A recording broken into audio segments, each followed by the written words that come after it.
they can't beat the Rams both times this season, how are they going to win a division? Would be interesting if that happened. 2 touchdowns, 3 interceptions, and he was sacked 5 times. I said, I think Brady's going to crumble.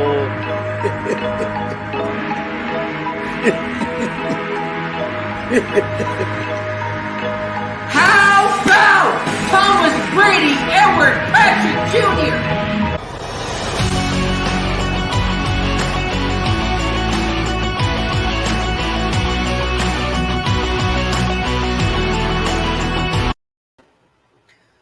Well, welcome to episode 6. I'm not alone. Wow. It's going to be a great show. Thing is, someone's here to show you some things. John Alcorn, take it away.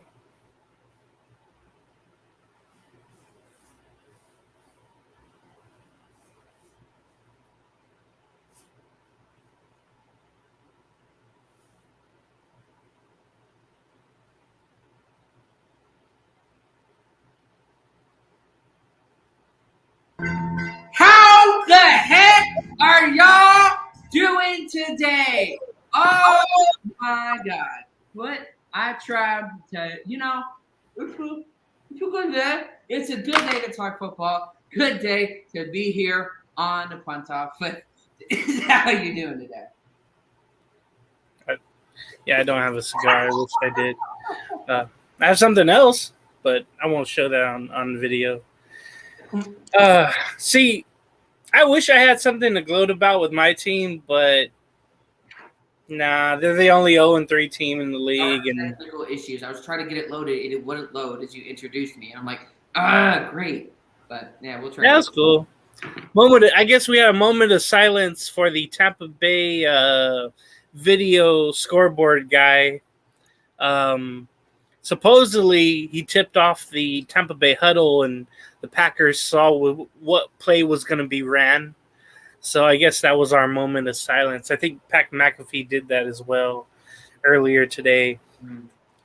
But, John, what a week 3 we had. Just when you thought, okay, week 1 and 2 we had our crazy stuff happen, and we're not going to have a crazy week like that again. Bring it back to week 3 now. Upsets, bad play, weird plays. We had a butt punt.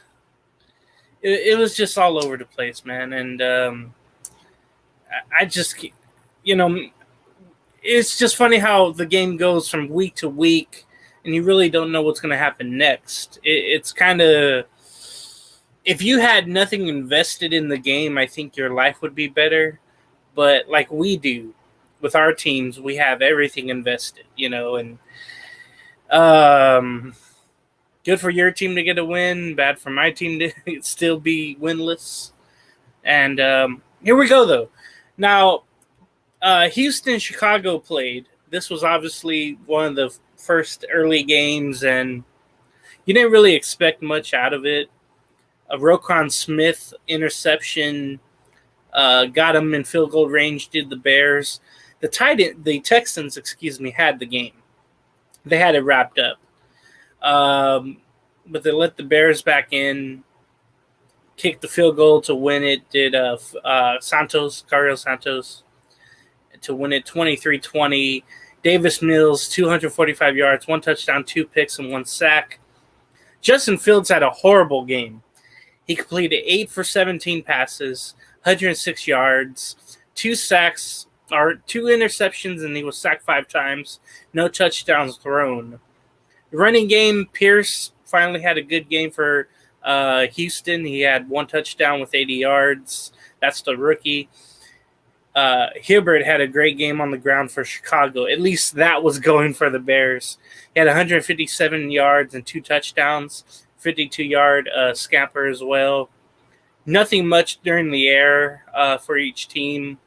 This was a game I think Chicago was lucky to escape to get a win. They're 2-1 now. Houston 1-1, 1-1, and 1. So what do you think about Justin Fields? Do you think it's time to, pull the plug on him? Do you think it's just one of those games, or is this just a sign of things to come, in his career? Is he going to continue to struggle like this? This is a thing where I'm trying to learn this. This is my favorite P word. It's called patience. Mm-hmm. Like, people automatically assume what we saw with 19 years with the Patriots and Brady thrown into a crazy situation. We won 6 Super Bowls. Automatically, we have these high expectations. I understand quarterbacks get better faster. But as you know, when you put the right weapons around a quarterback, guys can actually succeed, and we're seeing that in the National Football League. People think, and it's not a throwaway season, it's 2-1. Detroit lost, Minnesota won, Green Bay won. The whole NFC North did not play well this whole week, in this entire weekend in NFL football. No, it's not time to pull the plug. This is where I think some fans should not be watching football, because unlike in Philadelphia with the 76ers, you can trust the process with Justin Fields. I get it. Amari Cooper's in with the Browns. You could have traded for him. Bags of Lay's potato chips and a half orange and cream water from Walmart for 75 cents. But like you said, the running game is starting to get it a little bit here. You had Roquan Smith, who had an interception. Like, I think maybe some people in the back of their mind are thinking that it's going to be a offensive type team where Justin Fields 4,000 yards, 37 touchdowns, 10 picks. Even during the days of Jay Cutler and Grossman, even the 85 Bears, defense. It's just been the Bears' identity. That's the point, especially when you're trying to find your identity. Who am I? Am I an artist? Am I a rapper? Or am I whatever it is? The Bears are a defensive type team. Next year, and I'll continue to say this every week, regardless of what happens, they have $130+ million. So come this time next year, Monday, September 26th at 3:43 p.m. Put that on your calendars. We're not going to be talking about should we pull the plug. Should we pull the plug? Chicago has it. I think we're seeing when you don't put the offensive line around the guy. I don't care how great your quarterback is, unless you're Brady at best. It doesn't matter how good your quarterback is if your offensive line can't protect. And I'll give Justin Fields full credit. He took responsibility. Because in a day and age where young quarterbacks want to put blame or just get mad and throw tantrums and delete photos of the team on and off the Instagram right before Call of Duty season or anything like that, he took responsibility and basically said, I played like horseman. And that to me shows that he's willing to take responsibility when he plays like garbage, to not give himself all the credit if they do have a win, because he's a team player. We've had drama with quarterbacks in the past, with a little bit with Trubisky. Jake Cutler showing no energy and not wanting to play football whatsoever. But I like that. Even though it's a win. Like, I think with people, like we saw with the boringest game this past week, as you will see in a rant video we will share later in the show, regardless of how ugly it was, it's a win. Like, if I'm looking at the NFC North right now, I want to make sure I'm putting this on my phone. I want to make sure I am saying this correctly. The NFC North right now is pretty close. Detroit's only a game. Everyone's in contention for first place. This is where some fans like freak out after one game, and this is kind of how you describe Jimmy G fans for the most part. Oh my gosh, Jimmy G's the guy. He's the guy after one game, and after one bad game, oh, let's panic.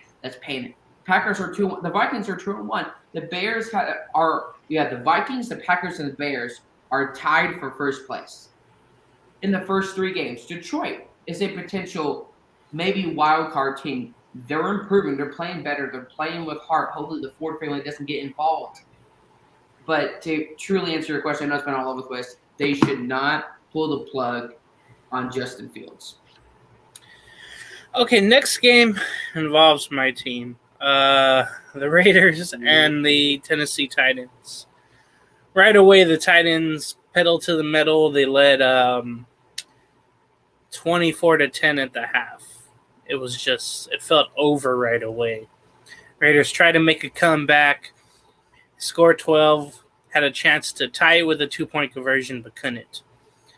There are so many times, and, I watch every game, of course, every Raider game at least. So many times Darren Waller, who rightfully so got his extension, But so many damn times, he doesn't catch the ball with two hands. He'll one-hand it and it will drop. He won't extend both hands out to catch. That pisses me off so much because he has all the ability in the world, but he can't do the basic thing and the textbook thing. And that really pisses me off. And then Derek Carr, you wonder why there's so much fan dysfunction about him, right? There's times where he shouldn't have to call timeout. He should have everybody ready and on the line and ready to go, and it's always a timeout. It's kind of like Kyler Murray and the way you get delay of games. All that dysfunction, all on one side of the ball. And then defensively, all these third downs that were being made, and it's been all 3 games of this season so far. All these third down conversions the Raiders are giving up. They're playing such soft coverage. It really pisses me off because I want to go in there and tell Patrick Graham, the defensive coordinator, hey, be up on everybody because they only need 6, 3rd and 6. Mm-hmm. And they get like 7 or 8. Why are they playing like 15 yards back, 10 yards back? That was all game long. Just the awareness is not there. It hasn't been there in forever. It doesn't matter who you bring in. Gruden, Jack Del Rio, Hugh Jackson, all these other, it doesn't matter who. Mm-hmm. They all have had their flaws, and it's just something within the organization. Tennessee did win, by the way, 24-22, but I'm ranting. Josh McDaniels, I know Mark Davis pulled him aside after the game in the tunnel, the owner of the Raiders, and they had a good talk, I think. Almost probably a thrashing to say, hey, get these guys in order. We have expectations. You need to go in there and get, butts and gears. You know what I mean?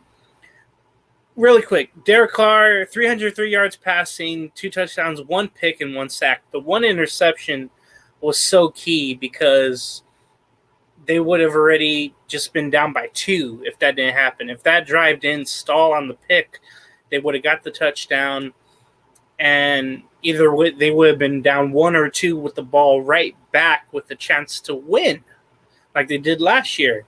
They had so many games decided by a field goal, as you know, with Daniel Carlson.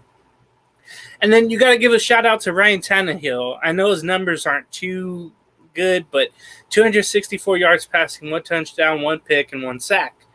He played well when he needed to. He made the right throws when he needed to. That's all you can ask for someone. Josh Jacobs, 13 carries and 66 yards. He didn't get to the end zone. It felt like they had kind of abandoned the running game after a while, and that was unfortunate because they needed to have a mix of that, especially when they were trying to come back. That really hurt. Derrick Henry, now I know he had a 24-yard scamper early in the game. He scored a touchdown. He had 20 carries for 85 yards, which isn't too good. So I guess you could say, hey, the Raider defense at least did their job right there with runs up the middle. They stopped Derrick Henry when they needed to, especially on these first-yard runs. He didn't really escape as much as I thought. But Matt Collins, let me tell you, this guy, he's the second in line because Hunter Renfro was out with a concussion. He had 8 receptions with 158 yards. He was really feeling himself after a while. They kept feeding him the ball, and that was really good to see. He had a 60-yard big play, 4th down conversion, and it was awesome. He got a touchdown later on, which was important. Devontae Adams scored a touchdown. He only had 5 receptions for 36 yards. I know they were double covering him at one point, but there were some times, though, that they were going over the middle to Waller too often, Carr was, when they had Adams one-on-one on the side. And I thought, one-on-one with Adams, and I don't care if you put Byard there from Tennessee, whoever else, go right to him. It's one-on-one with the best. Steve, he's wide open. You missed it. Oh, my gosh, you took a dang sack. Are you? Yeah.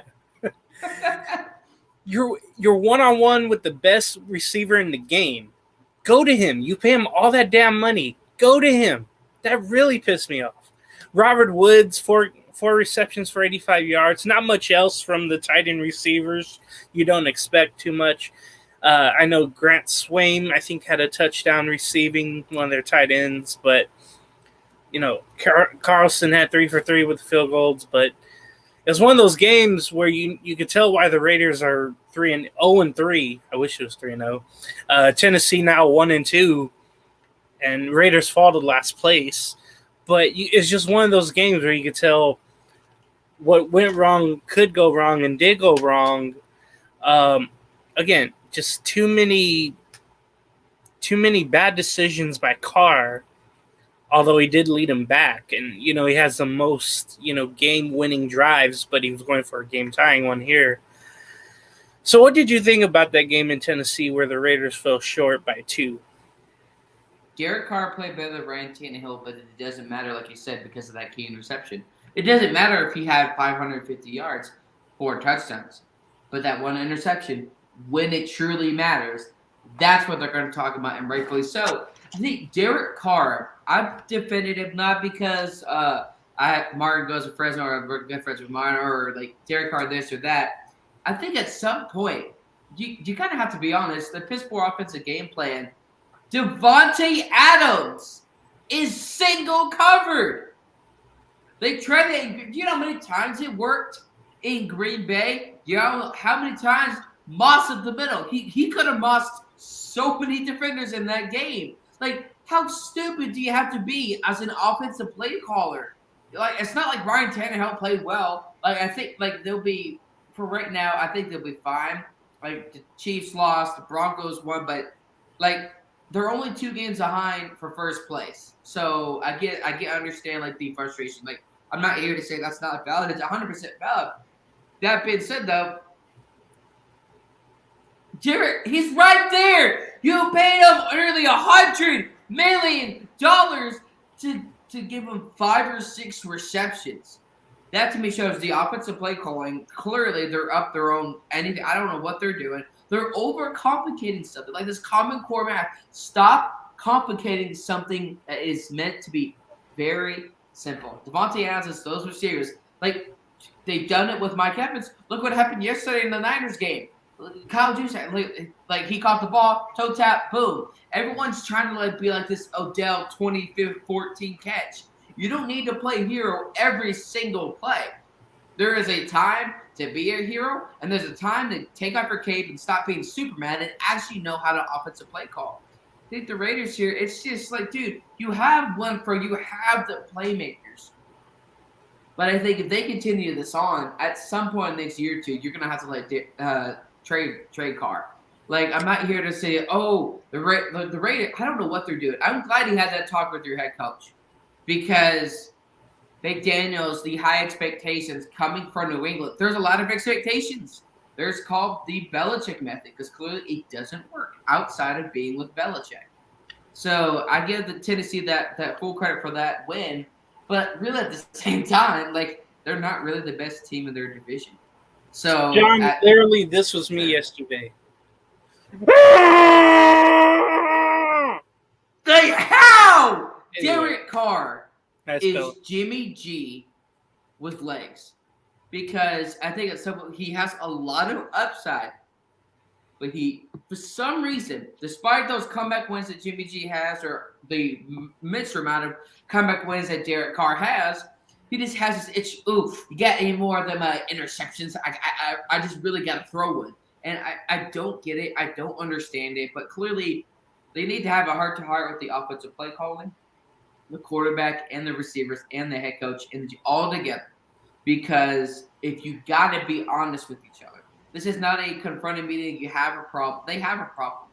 You're starting off the year 0-3, where I picked the Chargers to win a division. And clearly, I was way off so far. But, I mean, it's weird. I feel like we're having a lot of these games on Sunday where I give you credit because you won, but it wasn't necessarily a big win, because before the interception, Derek Carr played better than Ryan Tannehill.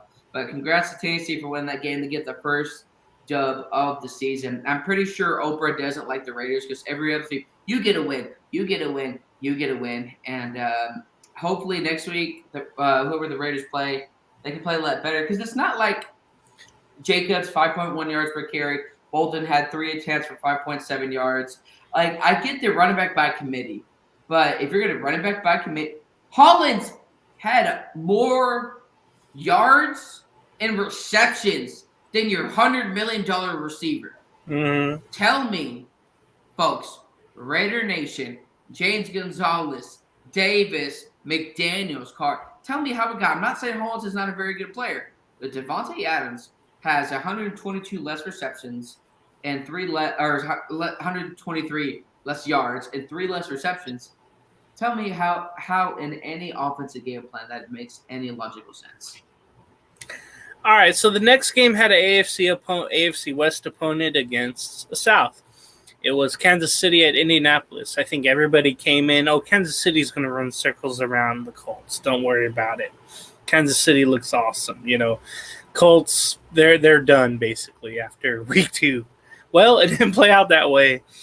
Halftime, it was 14-10 Kansas City, but Indianapolis frustrated Mahomes. There was a sight, I think, just before halftime when everybody was about to run in where Mahomes and Eric Bieniemy, the offensive coordinator, who I don't know if he calls plays or I think Andy Reid calls the plays. He's just a filler, pretty much. He's like an appetizer, but not really doing. Yeah, it's no wonder he didn't have a head coaching job. He's not the guy. Andy Reid is the one with the Denny's, menu calling the play. Well, he's doing in between plays. He's trying to find the next Denny's discount. Like, is that a substitute? Double D's Denny's discount. Substitute for the wild rice. Anyway, Indianapolis scored 10 late, and Kansas City only got 3. I mean, Indianapolis, you got to give them credit. They made the adjustments defensively. They made great plays. McLeod was able to get a pick. No sacks on Mahomes, but they got the job done. Mahomes in the game, 262 yards, not as normal, 300, 400-yard game. 1 touchdown, 1 pick, 1 sack. Matt Ryan, 222 yards passing, 2 touchdowns, but he was sacked 5 times. That's kind of interesting there. Mahomes ran for 26 yards, and that was it. Carlos Edwards-Helaire had 7 carries. He had 1 touchdown, but he had as many yards as we did in the game, John. None. How does that happen? Jonathan Taylor, I thought he was going to get more involved, but maybe the Chiefs game plan for him. 21 carries, only 71 yards there. Juju Smith-Schuster led the Chiefs with 5 receptions for 89 yards. Kelsey had the lone touchdown over the middle. Michael Pittman Jr. had 8 receptions with 72 yards. But it was their tight end on the Colts who made a impact. Jelani Woods had 2 receptions in the end zone for touchdowns. He was the big key there. And, credit to Matt Ryan. I know we don't give him a lot of credit because it seems like he's always on these crazy games that end up, not going his way. But he got the job done. So the Colts go to 1-1-1. The Chiefs go to 2-1 with the 20-17 loss to the Colts. What do you think about this game? I think what we talked about where, again, just because we're not saying Patrick Mahomes go for 300 to 400 to 500 yards a game doesn't mean the Chiefs are exposed more than LeBron James or Stephen A. Smith's hairline. The thing is that I'm not gonna make excuses. A win's a win, and I'll give the Colts full credit. Matt Ryan played really well. I'm only gonna say this one time, and I can't believe saying this. Matt Ryan outplayed Patrick Mahomes. What we're seeing with the Chiefs' offense is that yes, it's gonna take a while for them to get down the field. Sometimes they have to be more patient. While their offense being a little bit more stagnant and not being as quick at getting down the field, have to be more patient in getting those plays. you're going to see those games where they're going to not play well and they're going to have a couple of losses. And we're really seeing that here. Like, Jonathan Taylor was not really effective whatsoever. He had 21 carries, less than 3.5 yards per carry. But I think, look at receivers. Pittman is playing really well. He's a very underrated receiver. 8 receptions, 72 yards. And Jonathan Taylor had 3 for 20. So he had over 100 total all-purpose yards versus the Chiefs. I think what we're seeing, and I'm not going to take the bait. I know you're not. Some people say, "Oh, the Chiefs are exposed. The Chiefs are done. Oh, and the Chiefs have fallen." Offenses have different identities. Look at the Patriots with Moss. Look at the Raiders with so many different players. Look at the Cardinals between Palmer and Murray and Warner and so many different teams and leagues. Teams have to adjust. That doesn't mean they're exposed. It's called an NFL offense. You can't keep it the same. Hence, the wild card offense in 2008 blew everybody's minds, mind you, and then it got exposed. Guess what? Defenses adjust. Offenses have to change. That's why guys like Tebow and so many others did not see, obviously outside of Tebow not being a great NFL quarterback, teams adjust. Defense adjusts very quickly. But I will admit when I'm wrong. I think we both picked I'm not sure. I know I picked the Chiefs to win this game. But I did too. And I was 100% wrong. I did not see this coming. It's not like Ryan, he played like great, but 27-37. He had 10 incompletions, 230 plus yards. And this is kind of, I think we're going to see with Matt Ryan, the Colts. He's not going to need to play like an MVP. Maybe play between a Cousins and Rivers, where it may not be like a 40,430 yards, 37 touchdowns, 12 picks, but it may be like a game like a 28-35, 210, a touchdown, no picks. So I definitely think that that's going to be the recipe. Now, they're still like the third or fourth best team in that division, but I give them full credit about this game. I was 100% wrong, and we just have some other breaking news, but we'll talk about that when it comes to the Sunday night football game. We both picked Chicago. We both picked the Raiders and the Chiefs. We're 1-2 so far. That's always fun though, right? We that's what I thought. Yeah, just ask the Jaguars how that's, or the Carr or any other team 1-2 was like. That's always fun. Now here's where we differ though. What was supposed to be the game of the week, and I think I jinxed it. It was Miami hosting Buffalo. This game was 14-14 at the half. It wasn't so much of a shootout, but it was just, it was weird. Did not tell you. My being out, baby. The unfortunate thing, and I didn't know Tua was going to be back, but he was pushed to the turf. 100%. His head snapped back, and right away I thought concussion because he got up wobbly and he couldn't stand by himself. Lineman held him up. Somehow he was allowed to go back in the game because the doctors or whomever said it was a back injury. That won't be the case. They're going to get fined for that, I think, the organization. Anyway, second half was all defensive. Mm-hmm. Miami scored a touchdown late in the fourth. Buffalo only got 5, and they got 2 because of a butt punt late to make it 21-19 the final score. It was one of those things where I don't know why, but there's a blocker right where the punter is setting up to kick or punt the ball, and that's why it went off his butt and went out of play. It was just the oddest thing. It was just the oddest thing. Josh Allen did throw for 400 yards, 2 touchdowns, and 4. He was sacked 4 times. Tua Tagovailoa had 186 yards passing, 1 touchdown, 1 sack. Josh Allen was the leading rusher for the Bills, 8 carries and 47 yards. That can't happen. Chase Edmonds, 6 carries, 21 yards. He had 2 touchdowns rushing. Mm-hmm. Singletary, who's a running back, had the most receptions for the Bills. 9 receptions, 78 yards, 1 touchdown. McKenzie, who made the mistake late by not getting out of bounds on the last drive, it turned out to be the last play, and they didn't have time to spike it. You saw the offensive coordinator in the booth totally destroy his Microsoft, what do you call it? Tablet, his papers. He was throwing everything in the booth. He was so pissed off.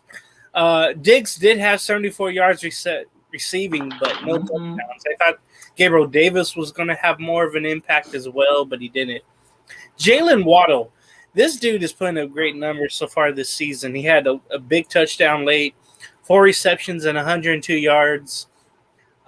Cookcraft had the touchdown reception.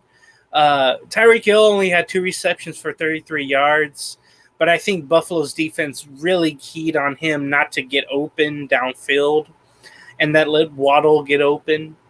So what did you think about this? I would say it's an upset, but when you think about Buffalo, they had a lot of people out, and unfortunately Micah Hyde is out for the season with his injury. But there was other people out for Buffalo as well. I'm not going to make an excuse for them. They almost came back, and they should have came back. Remember the possession before the last one, Buffalo had Josh Allen. He had a throw easy to the corner of the end zone, but he totally spiked it. It was like a Tim Tebow throw. It was so bad. And it didn't lead to anything because, Miami got the ball back. And that could have been the deciding factor right there. Buffalo would have left humid Miami with the win. But these key mistakes, McKenzie not running out of bounds, Allen's missed throw, not getting enough on offense, running the ball as well. All these things led to Buffalo's loss.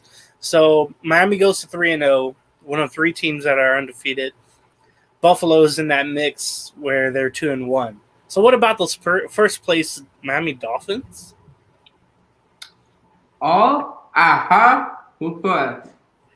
Did not tell you. I tried to tell you. Michael Hyde being out for the season. I wish him nothing but the best. And I'll talk about the Tua thing first before I get all having a lot of fun in the show.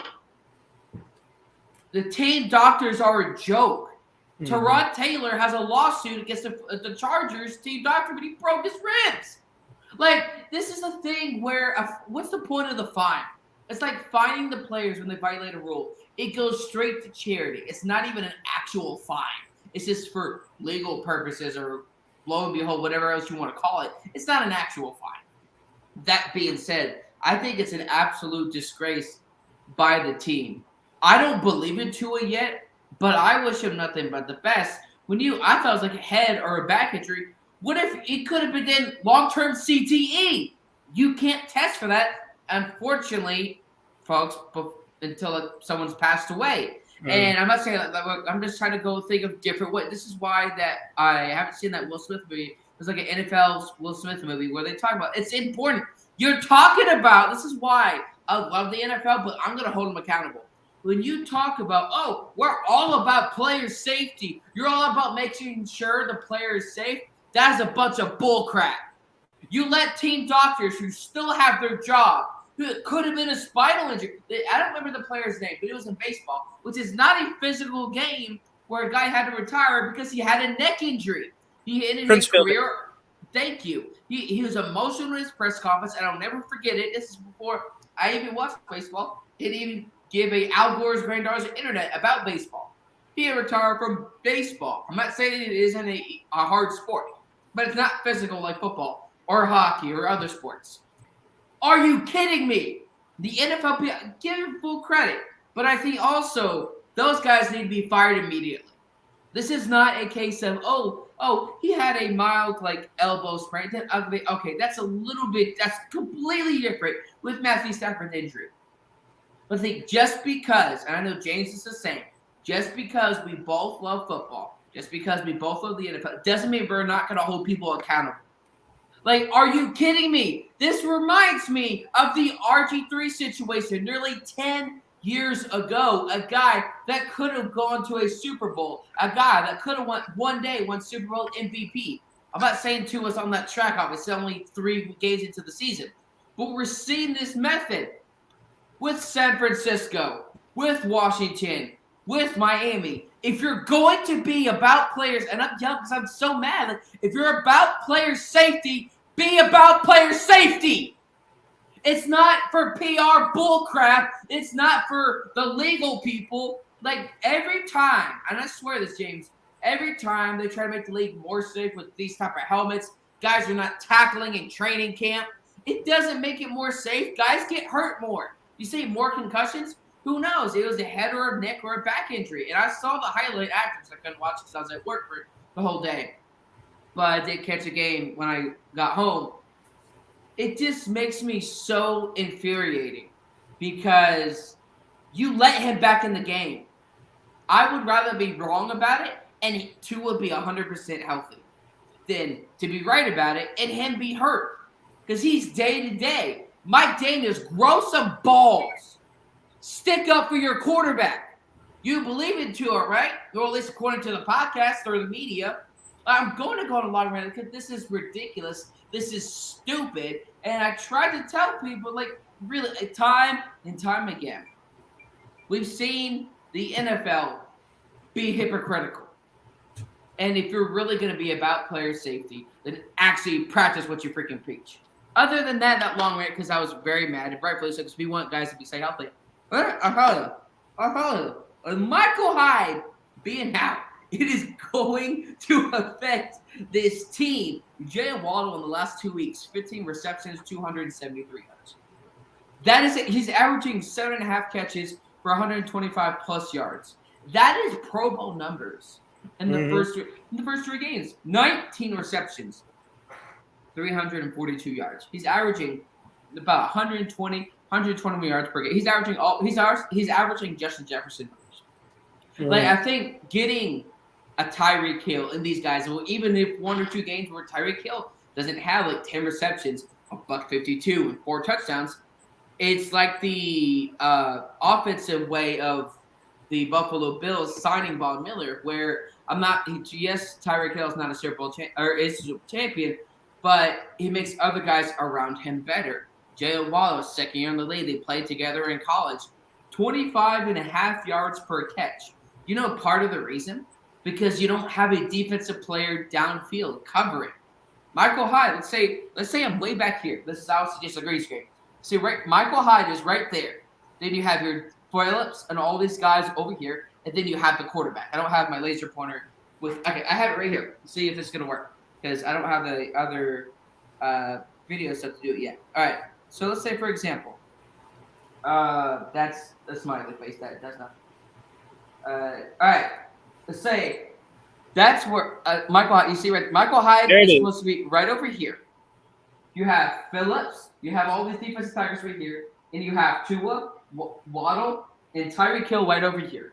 Without having Michael Hyde over here, you open it to switch him up for a jet seat. Or you can have Tyreek Hill go over here and Waddle go over here, or you're going to flip it. That's why he's had 100-plus yards because in this game, if you don't have that safety going downfield, that means you're either going to dominate time of possession or you're freeing out 30, 40 yards. And I'm not surprised that this really happened. I don't know why this thing is not turning off. That's great. But that's pretty much my point here. Like, I'll get it more where I explain it better. But I'm not surprised the Dolphins won this game. But I think there was a video out there of, was it McDermott or the offensive coordinator? As the time went out, it went to 0. He was pissed. Because guess what? They took a point from Nathan Mr. Hack playbook. How not to use the play clock. How not to manage your time whatsoever. But I give the Dolphins full credit, but I also look at this. What's the point of the fine, James? Like, you look at it as a fan of the league and where we're not convinced of Tua yet, but I want him to succeed. I don't want to see another RG3 in terms of guys had so much promise, despite some doubters like myself or at least questionable about him in the league. Like, what type of message does this really send to the NFL? You're about player safety, but you're just doing that for legal purposes, is what it seems like at this point. Miami really wanted Tua in no matter what to win that big game, but it could come as a huge fine or a suspension, a bad look on the franchise, you know. Another thing, when you had that laser up there on the wall, I could see why cats get really excited and they go for the for the little laser thing going back and forth. My eyes were in that. Anyway, Detroit and Minnesota, the NFC North matchup of the week. It was tied at 14 at the half. Detroit was up 24-14. They had it. And then remember, John, what I said, I think we pre-recorded on Saturday, I think it was. And Right. I said, they're going to lose this game because they're not experienced. They're not there just yet. 100%. And what happened? They gave it 14 late. You're right. Yep. KJ Osborne caught the late touchdown from Kirk Cousins. He was wide open. They went with that route right to the corner of the end zone. There were 3 Lions, but Osborne went right by him to the corner of the end zone. That was such a deflating play there. I know Jared Goff tried to lead a comeback, but he threw a pick. He just threw it up, basically. He was getting pressured. Minnesota won 28-24. They go to 2-1. Detroit 1-2. Excuse me. So they were so close to be the darlings of the NFC North and in first place. Now they go back to last place. But Jared Goff, 277 yards, 1 touchdown, 1 pick. He wasn't sacked. Kirk Cousins, 260 yards, 2 touchdowns, no picks, 1 sack. On the ground, Jamal Williams, 87 yards, 2 touchdowns. Nothing from DeAndre Swift. I still think he's banged up, so he's not getting the carries. Dalvin Cook, 17 carries, 96 yards, and 1 touchdown. He finally had a good game there. Josh Reynolds, him and St. Brown are becoming Goff's 2 go-tos there. Reynolds had 96 yards, St. Brown 73. Hawkins' son had the lone touchdown, the tight end there. But KJ Osborne had the game-breaking touchdown there. Thielen also had 1. Justin Jefferson only with 3 receptions and 14 yards receiving. So at least the Lions took a page from the Eagles last Monday and said, okay, this is how you cover Jefferson. This is how you make me look bad because I have him as Offensive Player of the Year. In the last 2 games, he hasn't shown it because they've put double coverage on him or there's been a zone coverage on Jefferson. And it goes to the old saying, John, where they say, well, you don't want their best guy to beat you. You want someone else to beat you. I don't like that saying because you're getting beat anyway. But you can kind of see, what they mean. You don't want the best beating you. But what did you think about the unfortunate Detroit collapse and Minnesota's survival? This is the weirdest NFL season of my lifetime, too. I feel like almost every division, at least through the first 3 weeks, it's almost tied. Mm-hmm. Vikings 2-1, Packers and Bears 2-1, Lions are 1-2. That's no boy. All right. Sorry, that's football news. But this is I get the Vikings for. I went both ways on this. I picked the Vikings to win the division. They're ahead of the Packers right now, even though technically it's pretty much almost tied for first place for 3 of the 4 teams in the NFC North. But like you said, Detroit is not experienced yet, and I think they are going to get there one day. We know Jared Goff is trying to fight for his job, not with the Lions, I don't think necessarily, but overall as he's starting quarterback in this league, because you saw what happened with Darnold. We're seeing what's happening with Baker. We're seeing what's happened with a couple other quarterbacks in the National Football League. But I think I get Minnesota full credit. But like you're saying, you're right. I think at some point we see guys have instant and short-term success. Where Justin Jefferson's a future potential Hall of Famer. I'm not saying he's not. Keyword, potential. Because we saw the success of the last 2 years. Justin Jefferson, phenomenal player, and he always will be. That being said, when we have bad couple games, you see him on the sidelines against the Eagles. They were really frustrated. Slay picked you off 2 times in the end zone. I think it just shows Minnesota is trying something. I don't know what it is because they never, and I'll say this, they never had a true Super Bowl containing window with Kirk Cousins. So I think when you look at that, Troy Upton Calhoun last year, he's now in Cleveland. I mean, Justin Jefferson got exposed. At some point, no matter how good a player is, despite what some people don't want to say, no matter how good a receiver, quarterback, running back, anything, they're going to get exposed. I give the Vikings full credit. I almost forgot the name. I just said Vikings, but but seriously, though, Minnesota, man, I give them full credit for the win. But we're saying this again, but I feel like this is getting repetitive, but it's so true. I give them full credit for this win because they had to have a bounce back win. This wasn't an option. You scored 7 points. You've averaged 30 points in the last total. In the last 2 games before this one, you averaged 15 points per game if you divide it by 2. So you really need this win right here, and I give them full credit. Detroit, they're on the right path. You don't want this short-term quick success like you saw with the Dolphins when they went 10-6, and like the Jacksonville Jaguars with Saxonville, they had that instant success, and then not even 6 months later, the whole thing disbanded faster than the Kim Kardashian's 14 boyfriends with Tristan Thompson and so many other guys.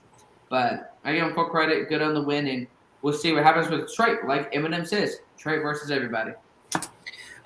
Next game was an AFC matchup in Foxborough. It was Baltimore and New England. And it was pretty close in the first half. It was 14-13 Baltimore. And then Baltimore went away. They scored, 23 points there in the second half. New England 13. Mac Jones, I think, hurt his foot, and he had to be taken out. And, we'll see how he is. I think he'll play again. But Lamar Jackson, though, you got to give him credit. I know he only threw for 218 yards, 4 touchdowns, though, 1 pick and 4 sacks. But on the ground, he was the leading rusher. I mean, he does everything. He had 11 carries with 107 yards and 1 touchdown ran. So he had 5 touchdowns in total when you think about it. Mark Andrews became, he's his blanket. He's the tight end. He had 2 touchdowns receiving. Devon Ray had 1, and Oliver had the other for the Ravens. Mac Jones, 321 yards passing, no touchdowns, 3 picks, and 3 sacks. So he didn't have a good day. No gritty for Daniel, or I almost called Daniel Jones. Mac Jones. It's okay. All the running backs had a touchdown for the Patriots, though. So they did on the ground, at least. But in the air, Devontae Parker, he was the lone man. Whatever Jones threw up, he caught. He had 5 receptions for 156 yards, really exposing that Ravens secondary.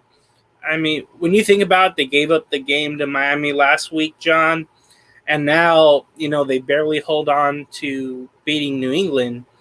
But it's, again, a thing where Lamar Jackson, he's the butter and egg man. I know that's an old expression, but, when people back in the day brought stuff to their house, like the egg, the milkman, paper boy, Lamar Jackson has all those jobs where he does everything.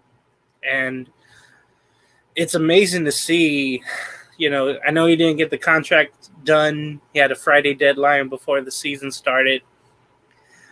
But dude is doing everything. He is maybe the MVP right now, I would think, in the league. I don't know if you feel that same way. But what do you think of Ravens win New England? Bill Belichick is continuing to get exposed. Mac Jones, what type of quarterback does Belichick going to use after Brady? We know what type of quarterback Shanahan likes. We know what type of quarterback maybe Dan Campbell might like. We know what Sean Payton did and Pete Carroll, up until he had a guy that had terrible taste in rap music, that's his backup. But we know what type of quarterback certain guys want to use.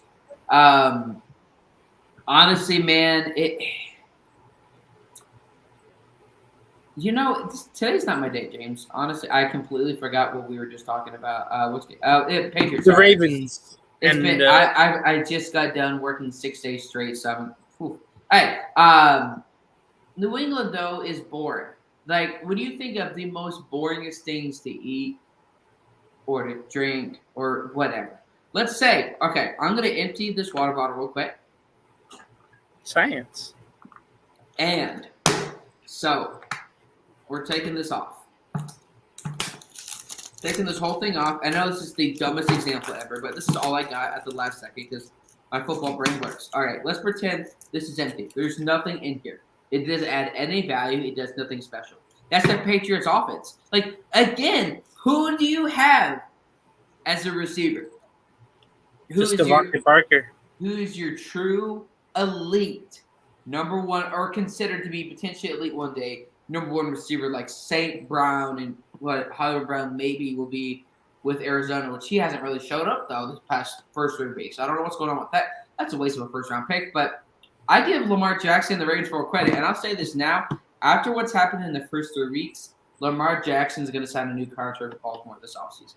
I think some people, and this is what I think what bothers me is some sports media reporting, which is not really reporting. You're like, oh, someone put a Photoshop jersey of Lamar Jackson in a Miami jersey, and Lamar Jackson liked it. That means Lamar Jackson's going to go to Miami. Mm-hmm. Like, that absolutely makes no sense. He's staying in Baltimore. Like I said, this is not just about Lamar Jackson. It's really about the Deshaun Watson contract. We said this again, and we're continuing to see the effects. The Deshaun Watson contract is going to ruin potential guys and how long it takes for them to negotiate their deal for the next 3 or 4 years. You saw what Jimmy G's contract thought was insane a year or two later. That looked like a bargain. Deshaun Watson's, it looks absolutely insane. It was fully guaranteed. That's affecting it because it's a quarterback in your same division, MVP, playoff win, no on or off the field issues. The only thing that happened wasn't your fault. You sued Amazon 2 years ago because they sold some likeness of when you're in like a toy or something. You had no issues whatsoever. So I'm saying this, and I'm not a Lamar Jackson fan, you need to pay the man. Like, I don't know who to believe, James, because like I want to get straight to the facts. I can handle the truth. Because Lamar Jackson's saying, oh, they didn't offer you $240+ million, but then yet some other people are saying within the Ravens organization that the door is always open. So it's like, which one really? Because through the first 3 weeks, he has the second best quarterback rating, 78.4. He's first in touchdown passes with 10. 10 TDs, 2 picks. So at least it's just the first 3 games. So I'm not here to overreact because that would be absolutely insane. But to the first 3 weeks, Bateman's a rookie. They connected really well last week against Miami. They lost, but in terms of numbers, they play really well. 749 passing yards. Yeah, 62 completion percentage. This is so much more positive about Baltimore than it shows about New England, where what do we need to work on? With Baltimore, there's some things you need to work on, but you're going to be just fine. 2-1. New England's 1-2. Before the season, I didn't think Miami was going to have a winning record to make the playoffs. I have Buffalo. Maybe Miami surprises us, but overall it's Buffalo's division to lose. But right now, Miami beat Buffalo, and for the first week, it's absolutely insane. And I give Lamar Jackson full credit. I've dogged on him so many times, but with throwing with the weapons that you have, and you've balled out for at least through the first 3 games, I got to give the man his credit. You got to pay him the money. Like Jalen Ramsey did. We give him the Brinks truck, give him the money, give him the car, whatever it is. Pay the man his. I'm not saying this as a guy that's not a fan of him because I haven't seen anything yet where he hasn't been to an AC championship game, hasn't appeared in a Super Bowl. But I'm saying, even as people not been very critical about Lamar, the Baltimore Ravens need to pay Lamar Jackson. All right, so speaking of the AFC North, Cincinnati, your team went up to New Jersey to play the Jets. Cincinnati pretty much led the whole way, 20-9 at the half. Scored Darn right they did. In the third quarter, Jets ended up scoring a field goal, but that was it. Whatever we thought about Joe Flacco last week, you can throw away in the garbage. That was it. Joe Burrow, 275 yards passing, 3 touchdowns, no picks, and he was only sacked twice. Just twice, not like 7. Or 8 or 10. Yeah. Joe Flacco 285 yards passing, no touchdowns, 2 picks, and 4 sacks. Bengals got to Joe Flacco very well. Per 9 was the lone rusher, the highest rusher, I guess, with 47 yards. Mixon with only 24. Nothing really with Carter on the ground for the Jets. In the air, though, Boyd had 4 receptions, 105 yards receiving, and 1 touchdown. Higgins, 93. It looked like he had a touchdown in the corner of the end zone, but I guess the heel was out. But it didn't look like it to me. I thought his right heel was in. That's a TD, Jamar Chase had a touchdown reception as well, along with Perline. For the Jets, Conklin had a good day, 8 receptions with 84 yards. Wilson was 60. Well, that was pretty much it. So what do you think about the Bengals decisively defeating the Jets in New Jersey? I'm glad you mentioned Conklin because one of the starting offensive linemen for the Titans is out for the season. So that's really going to hurt the Titans. So congrats on the win, but at what cost? Like Thanos in the Infinity War.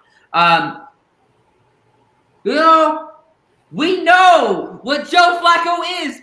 Joe freaking Flacco. He's not the quarterback. Like, what did you think? He's going to have 3-4 touchdowns a game? This is what Joe Flacco does. He gives you – it's like when someone is dating someone that's very not right for them. They're abusive or whatever. Oh, he had a good moment. He bought me Chick-fil-A. We had a good date. But he's a bit – like Joe Flacco, it's like the up and down. It's not Joe Flacco magic. It's not like disguises magic, pretending to be. It's like the Wizard of Oz. Like this when you think, turns out there's a man behind the curtain giving you false hope. That's what Joe Flacco does. Like, I'm not surprised he played like a flute. We know the offense, like, who's the offense really taken around? Because if we're being honest, though, once Robert, I think, I can't pronounce his last name right. Is it Salah? I can't remember the head coach for the Robert Jets. Saleh. Saleh, thank you. Okay, so I did say it right before. His best chance was to stay with the Niners as a defensive coordinator. Now we with this team. Zach Wilson's out for who knows how many weeks. Joe Flacco's your guy. What type of offense are you really going to identify with?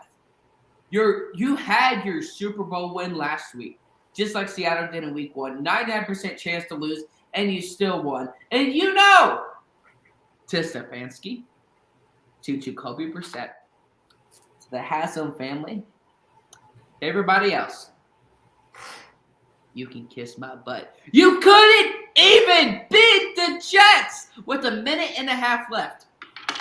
And what do? We beat the Jets. I'm not saying that this, oh my gosh, let's put us on the map. Let me say, I'm just celebrating a win because you were on pace to be sacked 100 times. Congrats to the Bengals on the win, though. But again, this still doesn't give me any confidence on the offensive line. There's still so many questions that, honestly, I wouldn't know what to do. But for the Jets, what do you do? Like, it's like they're trying, but they're not really trying or doing any research. You drafted Zach Wilson. I don't know what he did in college that was so great. Okay, fine. That's debatable. Go to the NFL. His first 3-game start was worse than Josh Rosen's first 3-game start in 2018. I looked that up before my show last year. His first 3 games of his rookie year were worse than Josh Rosen's first 3 games of his rookie year. Like 2 touchdowns, 5 picks, something crazy. Or 3 touchdowns, 5 picks. He's out. Joe Flacco's your guy for long term. That's what Joe Flacco does. That's what I said. Regular season Joe Flacco is garbage. But playoff Joe Flacco is one of the best. But getting regular season Joe Flacco to playoff Joe Flacco is very difficult. Congrats to the Bengals on the win. But honestly, I do like what Joe Burrow did, though. This is not on the win where he deleted social media because they're struggling right now. And I think that's what shows that he gives a crap about the city of Ohio. He gives anything about the team where you're not responding to comments. He's not posting, I'm posting these workout videos. I'm posting some BS motivational quote. He's serious about this team. I give him full credit. It would be so easy to throw somebody under the bus. Congrats on the win. The Browns couldn't beat the Jets. Hey, Ray Romano, how are your Jets doing, buddy? They're 1-2, and they don't even have a quarterback. How about the freaking New York Jets? You suck. We had an NFC East matchup between the Philadelphia Eagles and the Washington Commanders. No score in the first quarter. Then Philadelphia went on and scored 24. There was a safety acquired by Washington, and a touchdown. 2-point conversion was no good. Carson Wentz against his former team did not go well. Obviously, that's an understatement. He did throw for 211 yards. No touchdown, no picks, but he was sacked not once, not twice, not 3, not 4, not 5, not 6, not 7, but not 8, but 9 times. He was sacked 9 times, like the principal would say in Ferris Bueller's Day Off. 9 times. 9 times, not 1, but 9. Jalen Hurts continues to show why I believed in him. You know, a lot of other people didn't, but I think people are starting to come around on him. 340 yards passing, 3 touchdowns, no picks. He was sacked 3 times. Miles Sanders had 46 yards on the ground. Hurts with 20 himself. Antonio Gibson had a touchdown, but only 38 yards rushing. And I thought they were going to get him going more, especially in the first quarter. The run would open up the pass, but it looks like they don't do that in Washington. McLaurin with Washington had 6 receptions for 102 yards. That's when the passing had to come late. Devontae Smith went off. He's been having a good year so far. 8 receptions and 169 yards receiving with 1 touchdown. A.J. Brown had a touchdown. Dallas Goedert also had a touchdown. So after, halftime, it was definitely a demolishing of Washington. They didn't command anything. Philadelphia did all the commanding. So what did you think about Philadelphia destroying Washington? So far I've been wrong. I don't I was a guy that, and I'm still a little bit on the fence because I need you to be a team that is a guy that's considered if you can be like a LA, then I'm starting to get sold, but I'm not fully 100% because I'm blinded by my hate and all this. I think what it is for me is this is the perfect example, like I said early on in the show, when you put the right weapons around a quarterback that you believe he can succeed and you can achieve. No, I'm just kidding. But this is what we're seeing, though. Jalen Hurts is playing like a really good NFL quarterback. I was so critical of him. I think rightfully so early on because in college he was 3-5 against teams that had 5 wins or below, or 3-5 against teams that are 5 wins and above. And that to me was a big deal because if you couldn't do that in college, you can't do it in the NFL. And I still haven't completely seen that just yet. So I'm not going to be like, oh my gosh, I was wrong. But for the overall, but for right now, I was wrong about Jalen Hurts and the Eagles. They have a lot. I'm telling you, trading for A.J. Brown was a phenomenal decision. We thought trading for Hollywood Brown to Arizona was a phenomenal decision. And we're not seeing anything there. The Eagles traded for A.J. Brown. They traded away Rager, whoever, went to Minnesota, and that has done wonders for the Eagles' offense. If I'm looking at, I want to make sure I say these stats correctly because we don't want to be labeled as fake sports news. Jalen Hurts, look at his numbers so far: 4 touchdowns, no pick, 80 quarterback rating against Detroit, 108.7 against Minnesota, 120 against Washington. You're playing these mid tiers and you're playing really well. But now I believe you can, but I need you, Jalen Hurts, in this next step to play even better, to grow, but to have a win. Because, for example, they're going to play – let's see. They're going to play – shoot, who are they playing? Make sure I look this because I thought I had it today. But I need you to beat – because we saw last year against Tampa Bay. We know Jalen Hurts was the guy, but they got completely decimated. I need Jalen Hurts to beat Arizona. I need Jalen Hurts to be a Pittsburgh and Green Bay. Because other than that, they have an easy schedule. So that's in his favor, and I'm glad. But if you can beat Pittsburgh and Green Bay, I'm sold and I'll buy a Jalen Hurts jersey. Because I would rather, and I'm not saying, I've been critical of it. But I'm happy and that I've been wrong so far about a guy not succeeding in the league. Like, who was it? Nick Sirianni, whatever the heck. He's one of the guys that had like a weird pep talk about flowers or something last year. It's the weirdest thing. But I give him full credit, man, and I'm happy to see them succeed. And honestly, they're the best team in the NFC. And if they continue to do this on, they could be a top 5, top 17 in the NFC by the end of the year. Yeah, Philadelphia, one of the unbeatens at 3-0. Washington now 1-2. Next game I had was a NFC South rivalry. Well, I don't know if you want to call it a rivalry. The Saints playing Carolina. I'm not sure if many watched. I don't know if many watched this game anyway. Who? Carolina went out, scored 14 by the half, 14-0. New Orleans kind of responded, tried to come back, but couldn't. Panthers defeat the Saints 22-14. Panthers snap a 9-game losing streak stemming from last year, of course. Both teams are now 1-2. Jameis Winston, who I know we'll talk about later, he did throw for 353 yards, 1 touchdown, 2 picks, and 1 sack. Baker Mayfield, 170 yards, 1 touchdown, no picks, 3 sacks. That's just his normal stats, pretty much.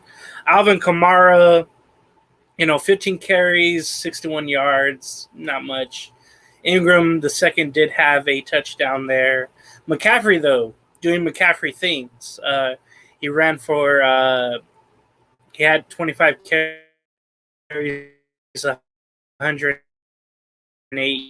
rush on the ground, or in there, Chris Olave had a great game. This was his breakout rookie game. 9 receptions for 147 yards. I just wish he had a touchdown. Smith had 4 receptions for 105 yards. Chenault Jr. had 2 receptions for 90 yards. 67-yard touchdown pass, which really broke the game open for Carolina there. So what did you think about the NFC matchup here, NFC South matchup, Carolina and New Orleans, and more on Winston later?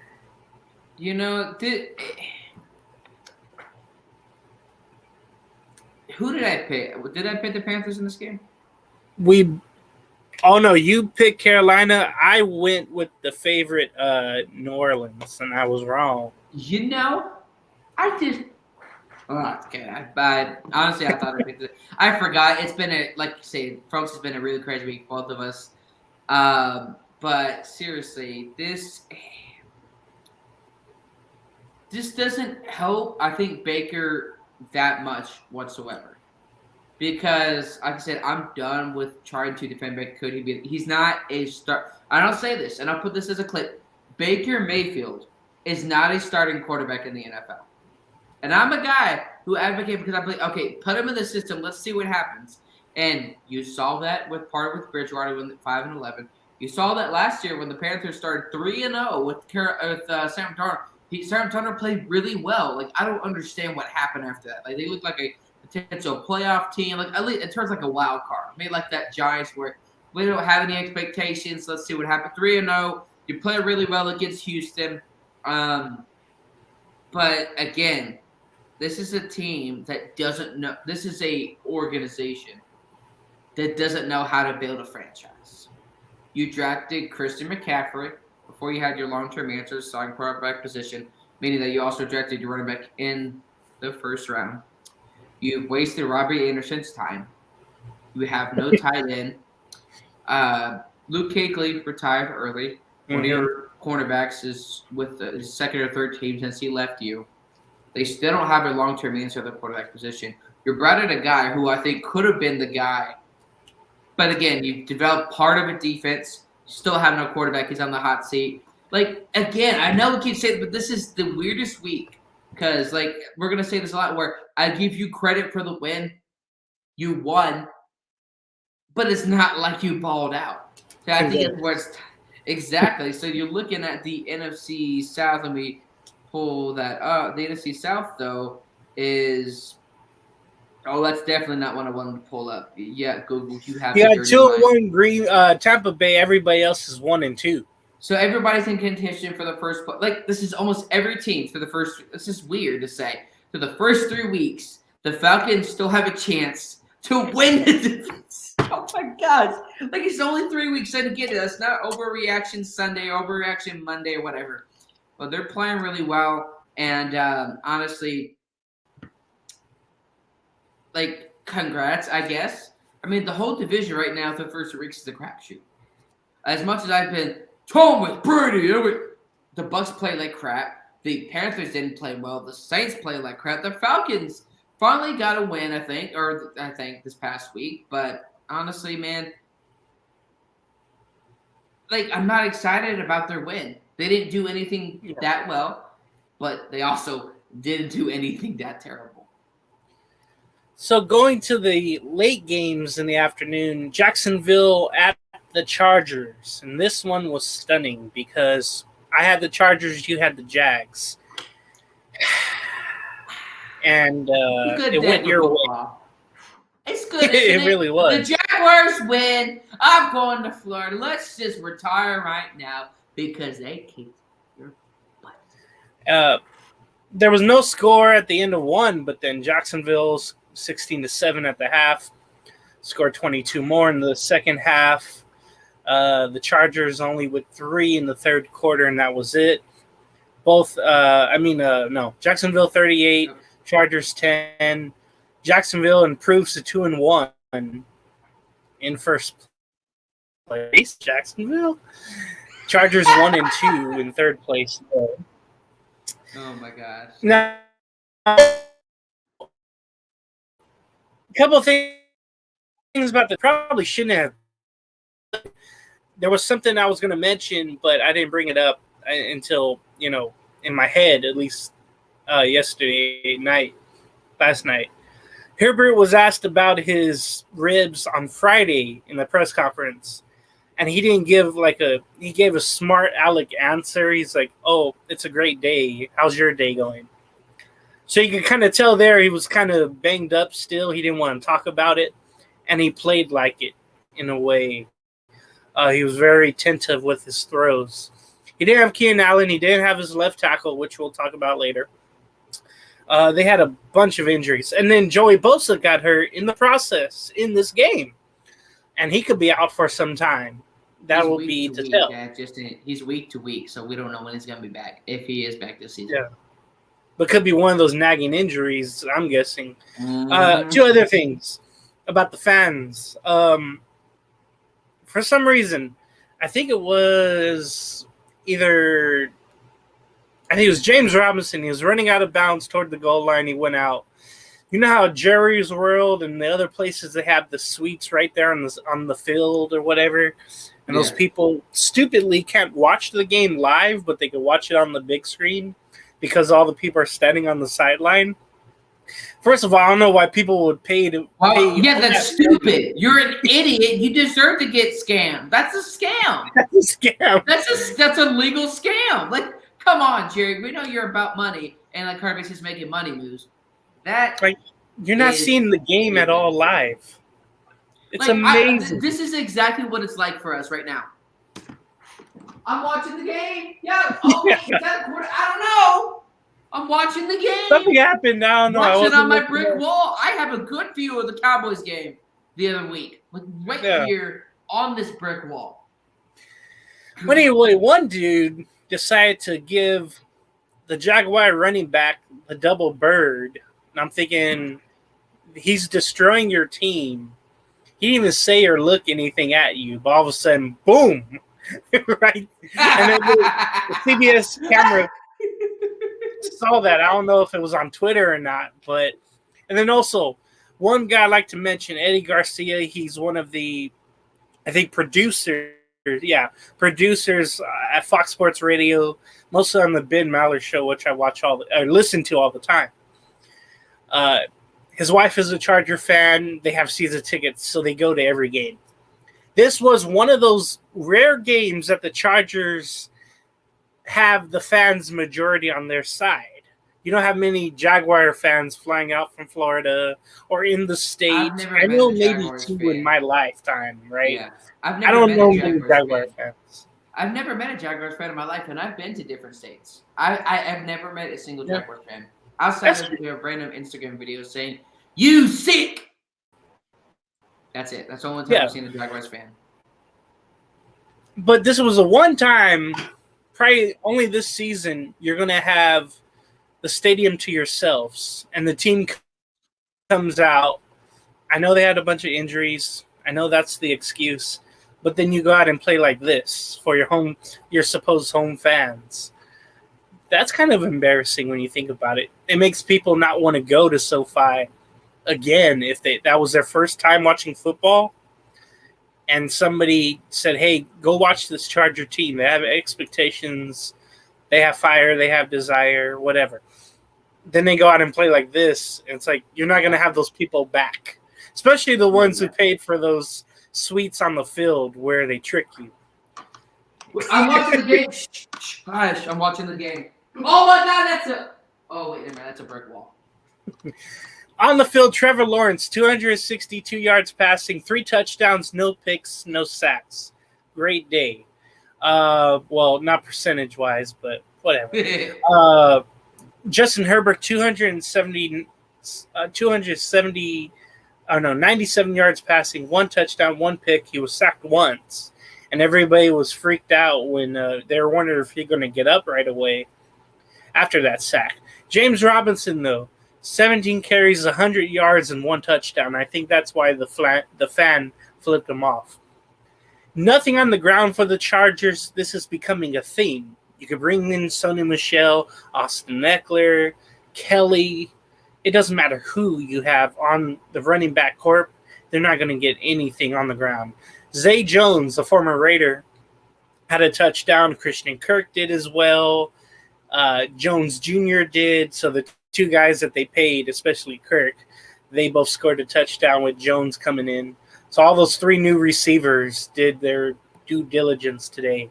Jordan Palmer was the lone Charger who did well in the air, 6 receptions, 99 yards. Mike Williams did have a touchdown pass, his lone catch for 15 yards in the end zone. But that was it. That was just what do you think, John, about this embarrassing home loss by the Chargers to Jacksonville? All I have to say is one thing.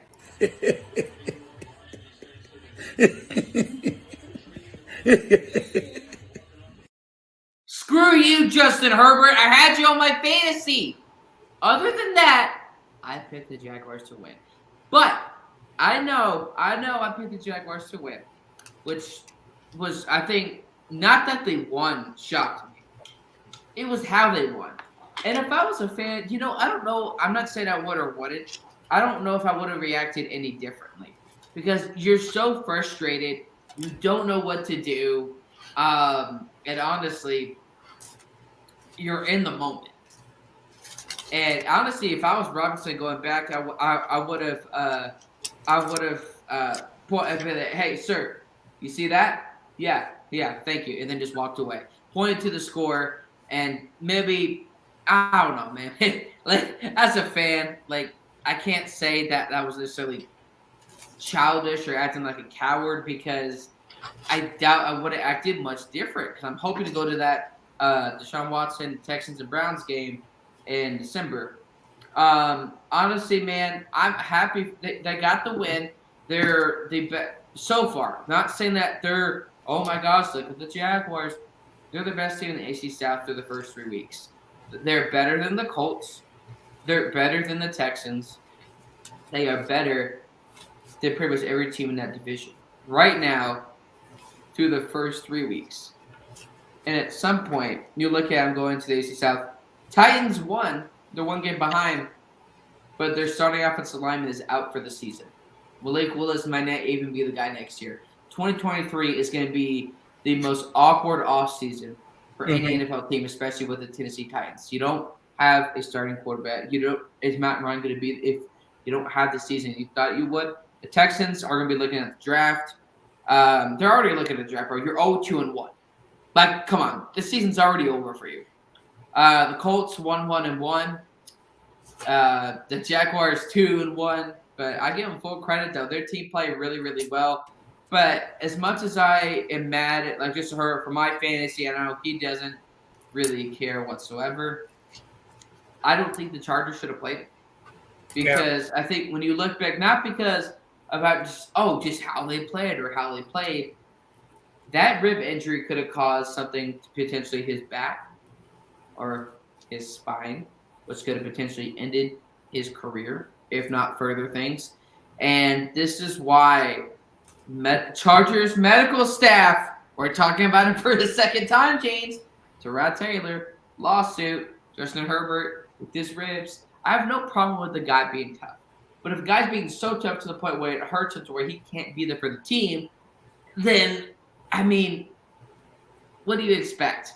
I give the Jaguars full credit for this game. I think Trevor Lawrence had a game, but, I mean, this shows you out of anything. I was talking with Adam Barber earlier over text.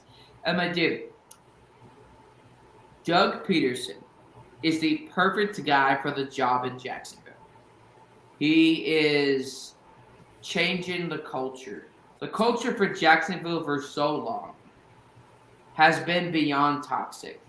You go to Saxonville, even before that, with Tom Coughlin there, with Marone also being a former Buffalo coach who didn't get the job done. That's why he went to Jacksonville. It was so toxic. Saxonville, they had their ego all over the place. Blake Bortles, who I don't know how he was still in the league a year or two ago, that immediately went into the dumpster. They got cocky, nearly beat Brady to go to a Super Bowl. And then, boom, look what happened. It disbanded, and then Jacksonville has Trevor Lawrence now here in 2022. So I give him full credit, but Doug Peterson's the right guy. He's changing the culture. That's been, like, not necessarily who they haven't picked in certain spots in terms of players. You need to change the culture first before you try to rebuild this team. If your culture is the same, if your relationship between the coaches, players, and the staff is still the same, it doesn't matter if you pick a guy that's as good as Brady or Manning or Wilson or Breeze or any of these guys. He's changing the culture, even if it doesn't always result as a win. Happy for the Jaguars. And hi, Rozelle, the owner for the Eagles. Screw you. And whatever they're doing, whatever Sean Khan is doing, I'm hoping what Sean Khan is doing with the Jaguars is what James Dolan is doing with the Rangers. Or the Rangers on their baseball team. Don't pay attention. Let Doug Peterson do his thing. And I'm happy with the Jaguars. Trevor Lawrence actually seems happy. He seems talkative. He wasn't last year because they had a kicker as the head coach. Okay, next game was the other Southern California team, the Los Angeles Rams. Casey King was at this game in Arizona. Rams pretty much held down the fort. They continued the dominance over Arizona, home or away. They defeat the Cardinals 20-12. There's not much to talk about it. The Rams go to 2-1. Arizona 1-2. Matthew Stafford, 249 yards passing. He was 18 for 25. He was just sacked once. No touchdowns, no picks. Kyler Murray threw 58 times. He completed 37 passes. But think about that. What? 58 times he threw. Bro. 314 yards, no touchdowns, no picks, and 2 sacks. So with all that passing attempts, no touchdowns, no picks, but whatever. Cam Akers ran 12 carries, 61 yards, and touchdown. Cooper Kupp on an end around like they used to do had a rushing touchdown of 20 yards. James Conner only had 13 carries for 39 yards. That's got to change if Arizona wants to win. In the air, Skronik had a good day, 4 receptions, 66 yards. Tyler Higbee had 4 receptions with 61 yards. Kupp 4 for 4. So it was an odd game, really. They pretty much ran the ball. The field goal kicking was there. But Hollywood Brown, he had the brunt of those receiving yards. It's 14 receptions, 140 yards. Zach Ertz 6 for 45. Dortch with 9 for 80. But really quick, before I go to you, John, it seems like Kyler Murray, the offense is just madness. You see it pre-huddle when they try to hurry up offense. He's out here shaking his head, making hand gestures and hand signals to the sideline, to players. He's not really. Yeah, it's like every game is like a battle for him to just be complacent with everything. It all just seems like a big mess with Kyler Murray. I've never seen someone have so many spats with players as a quarterback. You know, there was one he had with, I want to say his name was, Isabella. Andy Isabella was wide open, and I think when Andy Murray, basically kind of shrewd him off or said something to him. It's amazing. Like I said before, I think Murray's going to take the Cardinals down by himself, or it's going to be the point where you have to trade him, you have to cut him in the future. He's going to take that team down by himself, and that's just what I think. I don't know if that's going to be true in the long run. You can see he does impressive things, or maybe that was just my Raider defense last week. But I don't know what it is with Kyler Murray. He has a sense of just where he runs everything. He is everything. I don't know what it is. I don't know if you see that, but what did you think about the Rams win in Arizona?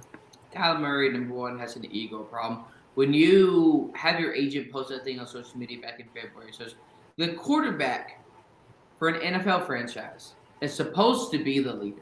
Supposed to be.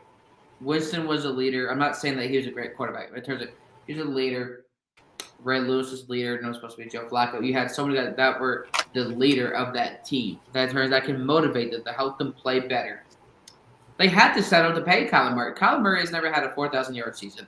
And the reason why I say that's important, the way the Arizona Cardinals offense is set with trading for Hollywood Brown when Hopkins comes back with the running game, with Zach Ertz and that defense, Kyler Murray needs to have a Patrick Mahomes type season in terms of yards and touchdown to interception ratio.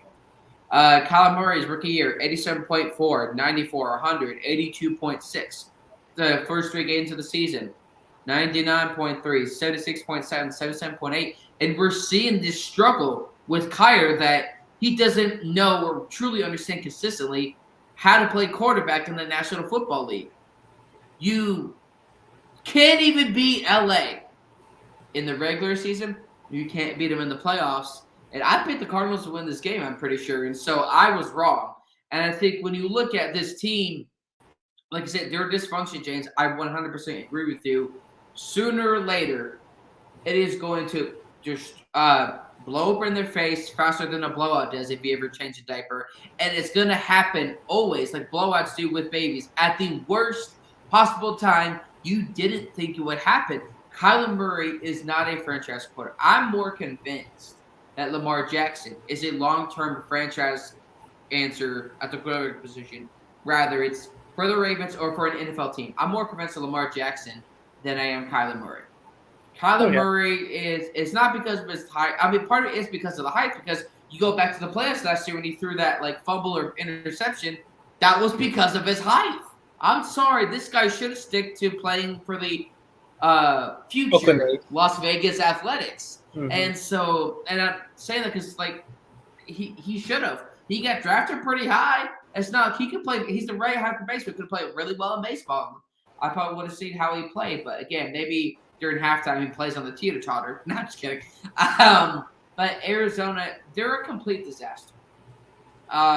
This is why fans and people that watch Arizona games football at whatever way continue to appreciate more and more of Kurt Warner, because this is the guy that brought you to a Super Bowl, had multiple really good years or very good games. Josh Rosen was a quarterback. Sam Bradford, we haven't heard from him since 2018. He got cut halfway through the season. You've had Carson Palmer, Jake who Plummer. shout out to him for coming on the show last year. You've had 2 years ago. You've had Matt Leinart. Thank you for giving us that championship. I had to stick that in there a little bit. He's got it to the corner. He's got it. Sorry, I had to bring it in there.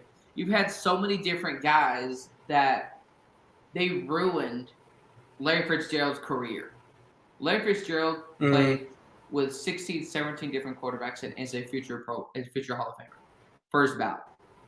Name me any other. And you drafted Anquan Bolden in the second round of a year before. Or year before or after. So don't ever tell me Kyler Murray is a franchise quarterback.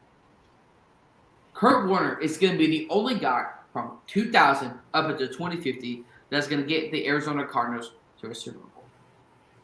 The NFL is a passer-friendly league, and Kyler Murray is not a good passer. Every single year in his career, he's had double-digit interceptions. In the last 3 years, he's had 34 interceptions.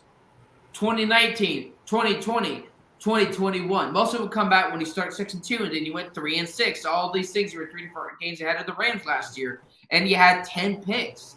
He's never had a season without double-digit interceptions. And this is a guy you paid over $120+ million to. Like, honestly, if I were the Cardinals, I wouldn't have paid him.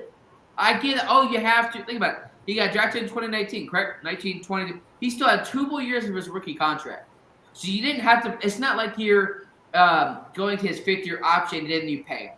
He was in his 4th year of his rookie deal. You didn't have to pay guys in the draft next year are probably going to be better than Kyler Murray.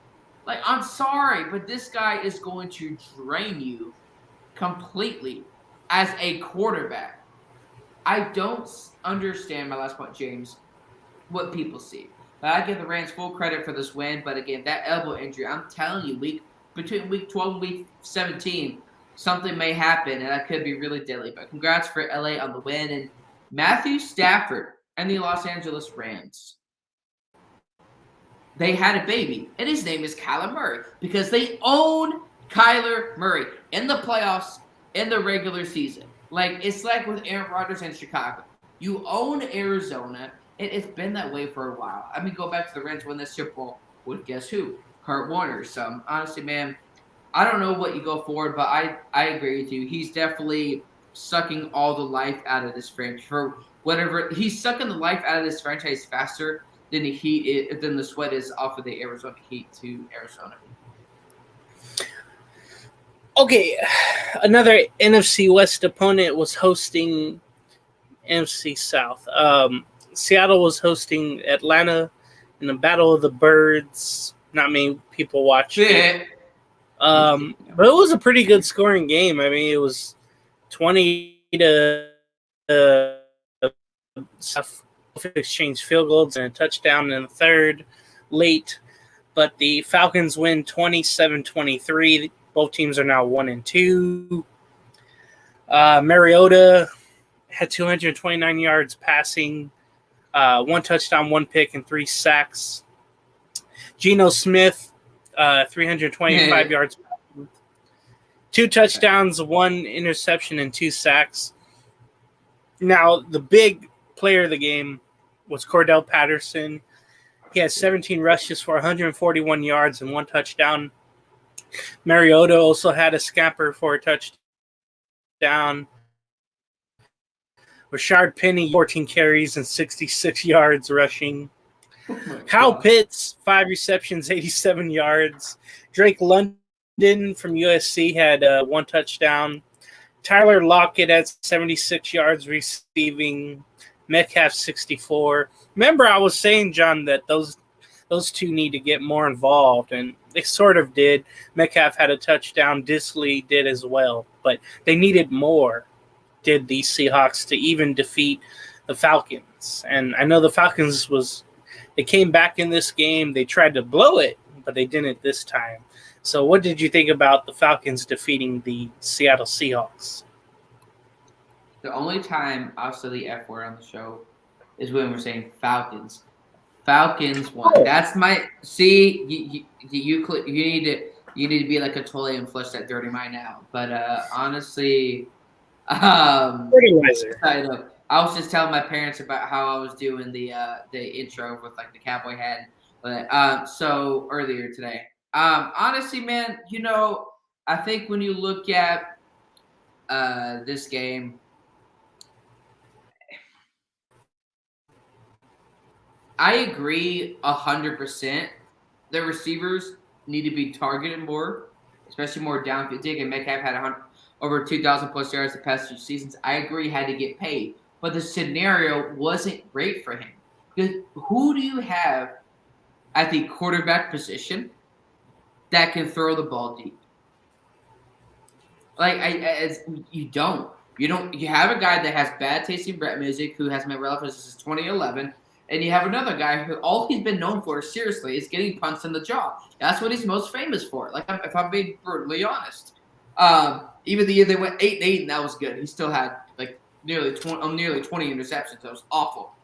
But I give Atlanta full credit, though. I think when you look at Cordell Patterson, is the most underrated player in the National Football League right now. He is like a poor man's Devin Hester. He can get the job really done. He can play receiver, running back, like every single position. You put him on the field, and he can have a Pro Bowl-like game. Like, this is a guy that I think so many teams, like, I believe he played for the Patriots for a short bit. That was a mistake. I believe he played for the Patriots for a bit. Let me make sure that I said that right, because I believe, didn't he play for the Patriots for a short time? Cordell Patterson. The Bears, the Vikings, the Raiders. So the Bears. I think was the Bears, the Raiders. Those was a big mistake, because a lot of times we're looking at the guy to have flashy Mahomes or Brady type numbers, and if they don't, then they're a bust. This guy's a phenomenal player. Just because a guy has been around the league so many times, it doesn't mean he's not a great player. Cordell Patterson is the best and most underrated, in terms of underrated players, the best, most underrated player, if that makes any sense, in the National Football League right now. I give Atlanta full credit because you're kind of fighting for that second spot in that division with the Saints losing, with the Panthers winning, but it wasn't necessarily a good win. And I think I heard a story where they had a heart-to-heart speech before the game started, and that's what I'm talking about. Like I talked about with the game we talked about earlier in the show, you need to have that heart-to-heart with the Raiders. Have the heart with the players, with the coaches, with the staff, because you got to be honest with yourself, but you got to make sure you're on the same page. Not you, I think he wants to do this. I think I should do that, because you're going to have the miscommunication. That's one of the many reasons why the Raiders are 0-3. So I think when you look at that, I can put Cordell Patterson. Man, I think if there's any chance, I could be the dumbest person on the planet for him to be a third ballot one day, maybe. But I kind of doubt it. But he had a touchdown. He's always really good in fantasy. Marcus Mariota, I mean, he played in the game. he definitely was the quarterback for the Falcons. Touchdown and a pick with under 230. But it was a good win for the Falcons. They really needed that, and it was 27-3. I really wish he scored 28 instead of 27, because that's their favorite jersey number. That's why they should just retire that jersey up into the Raptors. 28 and then the number's 3, so nobody has to wear that again. But congrats on the Falcons. But Seattle, Pete Carroll has to be on the hot seat. You can't have this lame excuse of, Pete Carroll is going to develop these quarterbacks in the 2023 draft, and we're going to save it. Pete Carroll is one of the reasons why Seattle's in the situation that they're in now. You were in denial about the Legion of Boom being done. You were in denial about moving on from Russell Wilson and Legion of Boom. 2017, 2018, when you lost against the Cowboys in that game, when he had the number one rushing attack in the league. And that year or so later, you should have moved on and built a new team. But instead, you waited, you delayed. The 5 stages of grief, and all Pete Carroll did, only one of those. And that one is deny.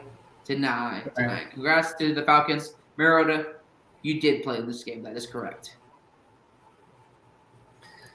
Denial is not the river in Egypt, but denial. Anyway, the Battle of the Bays. the last afternoon game there was.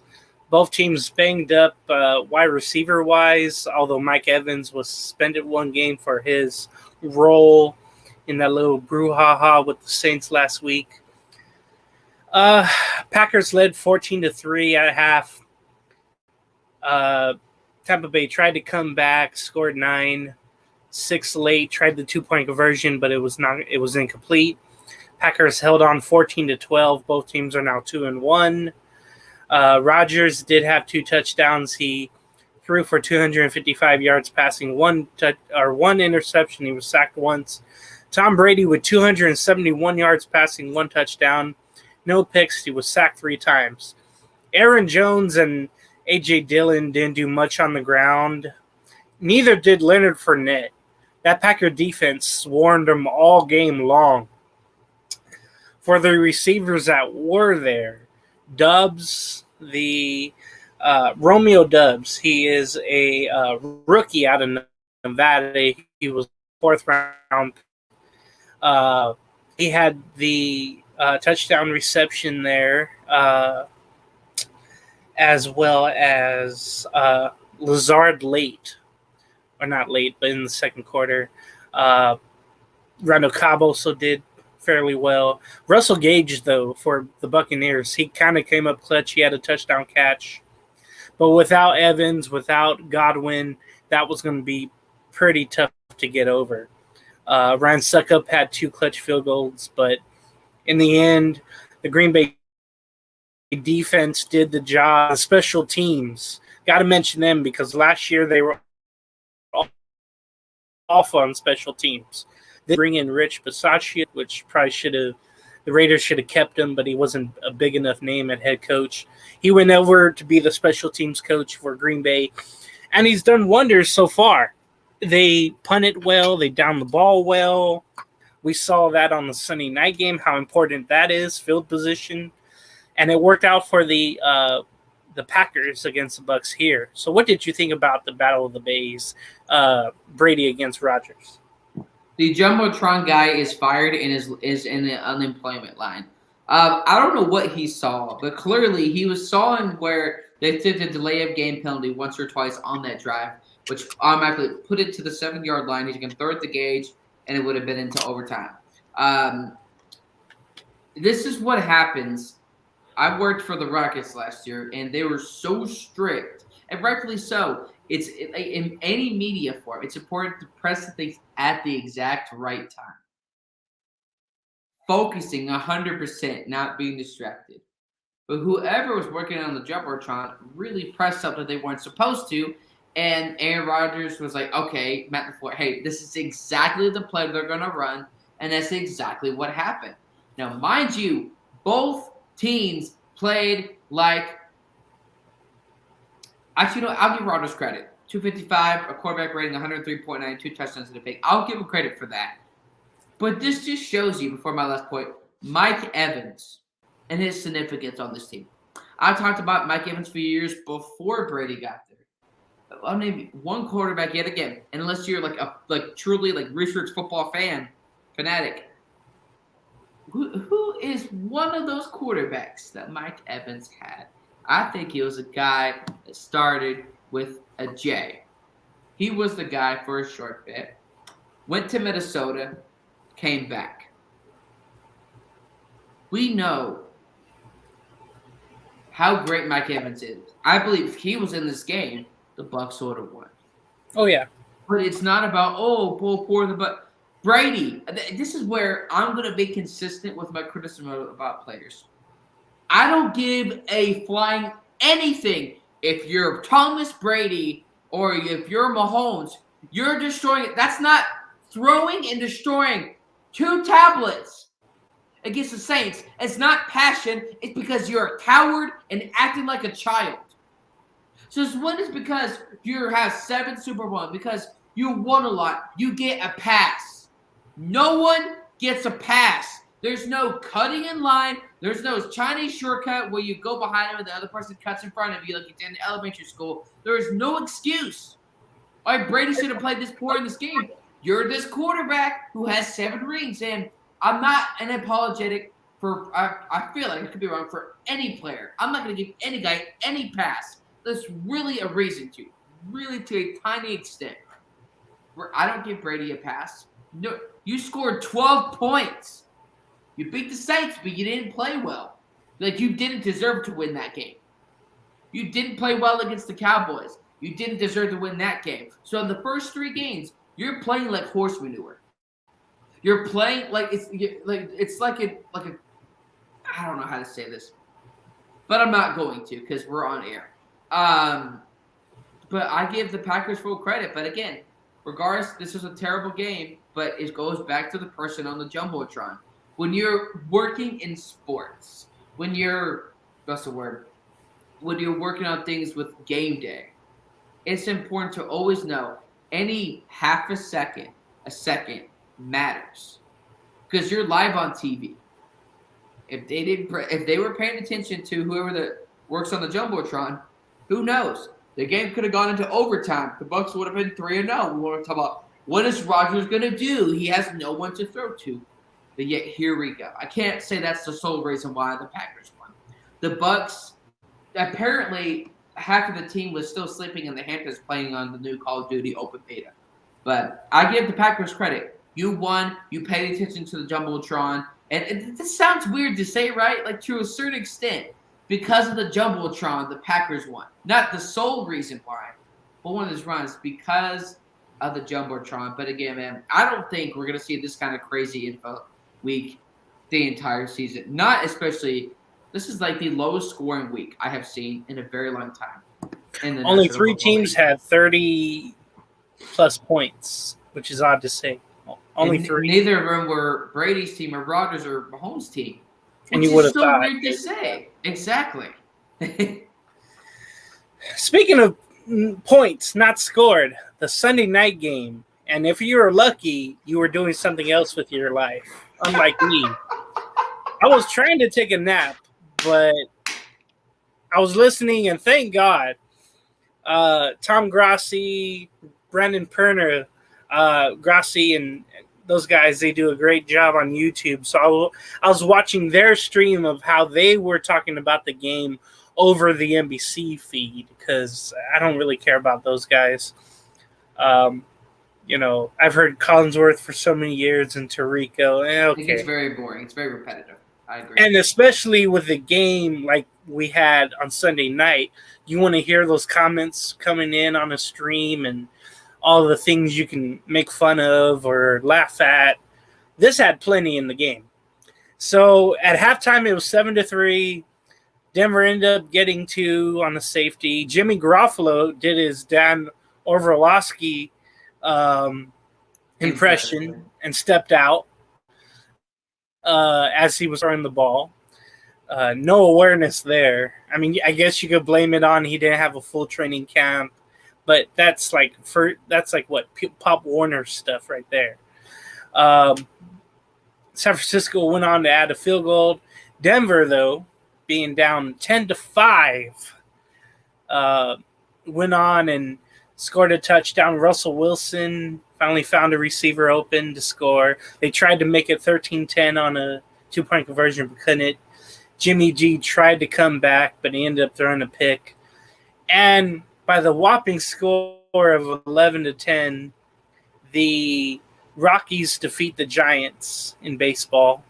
No, the Broncos win 11-10 over the 49ers. Definitely not a primetime effort for a primetime game. The unfortunate part, Trent Williams got rolled on, and I don't know what his injury status will be. We'll find out later in the week. It could be a lot of time missing. I know they had the cart, but I don't think he wanted to get on the cart. But the fact the cart came out for him tells me he was able to walk on it, but I think that was just a manly thing that you don't want to show any weakness. You want to try to walk off on your own terms, I guess. But Jimmy G, let me tell you about him. Garofalo, 211 yards passing, 1 touchdown, 1 pick. He was sacked 4 times. So both defense did the job. You got to credit the Bronco defense there for sure. Russell Wilson only threw 184 yards, no touchdowns, no picks, and he was also sacked 4 times.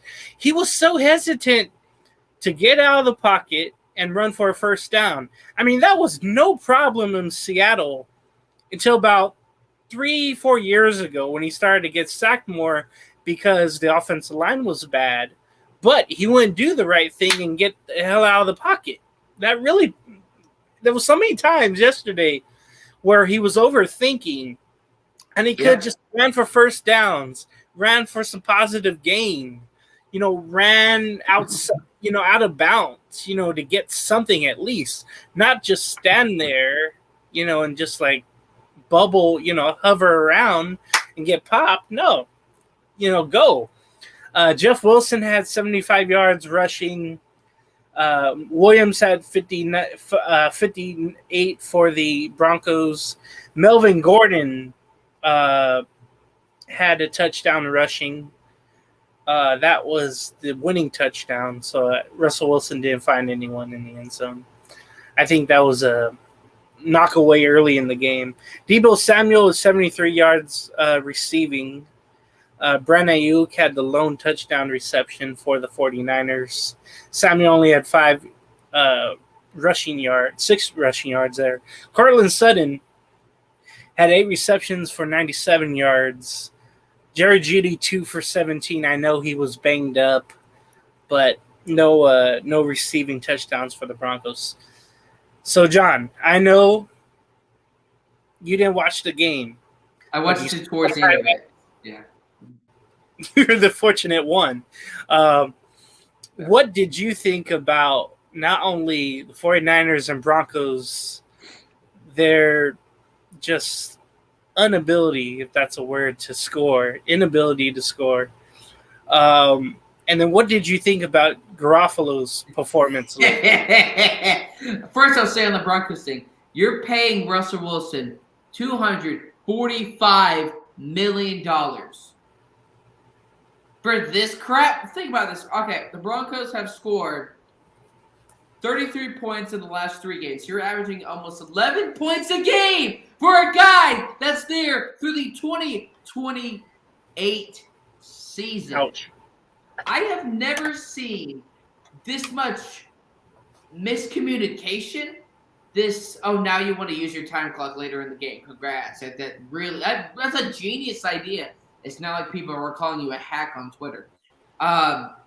You go to it, you lose against Seattle. You nearly lost against Houston. You nearly lost against San Francisco.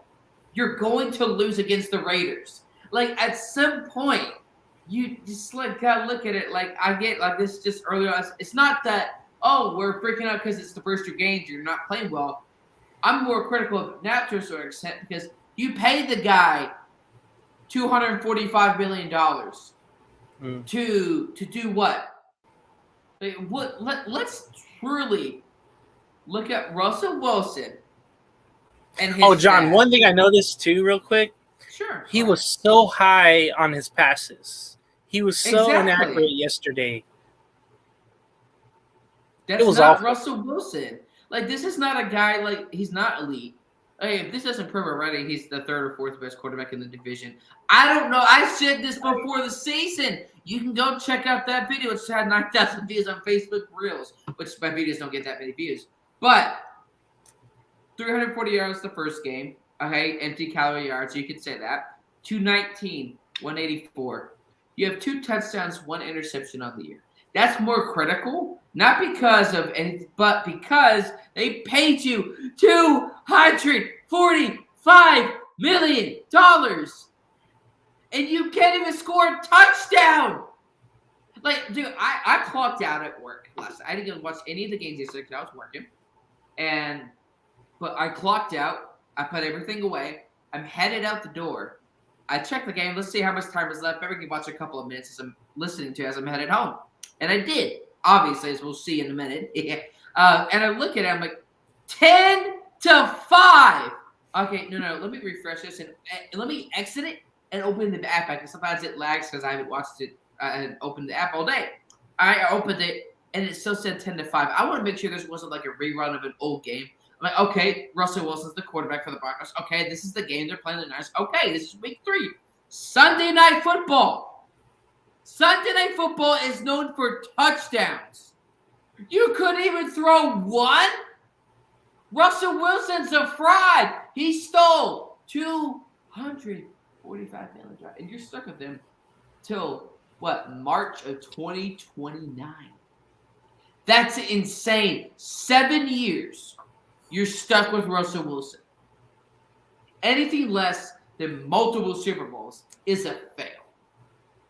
And I know it's just the first 3 games, but when you get paid that much, you're going to be criticized more. Now, for the San Francisco 49ers side of this, I got to see this play, or listen to as I'm driving home from work. This is what I have to say about Jimmy G and his performance. Jimmy Garoppolo, what are you doing? You had the game in your hands. All you had to do is march down the field, run the football, and get a field goal. How, in Al Gore's internet, do you throw an interception? This is what Jimmy Garoppolo is. Jimmy Garoppolo is a fraud. Jimmy Garoppolo is a fraud. And this is where you look at, well, we know, I want to quote this, not even a week ago. Shanahan said, Jimmy Garoppolo is one of the greatest throwers of the football I've ever seen. Now, 3 days later, you throw a game-sealing interception against the Broncos. I want to find this quote because I want to quote him correctly. Let's go. I may not even find it. But he said that 100%. And you look at that, bro, this is why, like I say, Jimmy G Garoppolo fans are some of the most toxic in the NFL. What game? Oh, Trey Lance is out for the season. Maybe he'll be back next year. Then Jimmy G comes in. He throws a touchdown, has over 150 passing yards. Boom, we love Jimmy G. We love Jimmy G. Even though in the offseason, trade Jimmy Garoppolo. Why isn't Jimmy Garoppolo being traded? Trade Jimmy G. Oh, now he's our savior. And now he screwed the game for you. All you had to do is march down the field. All you had to do is the smallest amount of game managing, excuse me, of your lifetime. That's all you had to do. And you can't even do. I mean, this makes no sense whatsoever. I'm trying to find the Kyle Shanahan quote because I think this is really, really important. But actually, I think he also said last night that he put. I know Jimmy G mentioned he didn't have a training camp. He's not trying to make that an excuse. You know, he wasn't working with the players personally. He was just throwing to the ball boys the whole time. He never thought he was going to play with him again. He had a whole goodbye after the NFC Championship. He threw all those excuses out there, which some of them are valid. None of them are valid. You played with those guys last year. You played with those guys in. This is what he said. Kyle Shanahan said on Friday, Jimmy G is one of the better throwers on this planet when how he looked in practice. That's what he said on Friday. Like, it just, like, I get to certain, but it's like, now if you were, this is your second year in the system, but you play with these guys for a couple of seasons. Like, that's not an excuse. You could have had private workouts with them at your home. You could have done something. That's not an, because you know the organization doesn't believe in Trey Lance to fully commit to him because he would have been traded. So you can't say you've had since January to practice with these guys. And you can say, oh, I haven't had a chance. You had 8 months. Like, I'm going to be harsh because I'm like Judge Judy. I'm laying down the law. I'm putting, like my mother would say, I'm putting my foot down. Jimmy Garoppolo is a fraud. We know his status as a starter is done. But it's so funny when you say Jimmy is one of the better throwers on this planet. And that's how his quarterback looks in practice. 2 days later, he throws a game-setting interception. He does know the Broncos quarterbacks aren't the backup receivers for the Niners, right? I just want to make sure that was very clear. Maybe Shanahan, maybe he didn't say it, but he was thinking, yeah, he's one of the best throwers within 5 yards or 10 yards, not not 20, 30, or overall. I wouldn't have had a problem with that, but it's what you say and how you say it. Yeah. And then he also said last night you probably didn't put Jimmy G in the best scenario. Well, go figure. You had a decent running attack. Debo, you got that money. Where are you? I want to look this clear. Injuries or not, this is why I don't think you should overpay at any position. I don't care. Debo, 12 receptions, 131 yards the entire season. You wanted the money, and you got it. 5 receptions, 73 yards. 5 receptions, 44 yards. 2 receptions against Chicago, 14 yards. You got paid. Despite in 2020, you had a down year because of injuries. Nearly 2,000 yards total. So I don't give a rat's anything. You wanted to get paid, and yet you're playing like you're in a middle school football team. Get your head out of your butt and play football. This is not about fantasy. You wanted to get paid. Now you have to play. Boom. I'll sign the Dr. Dre's music record. That's good. We're done.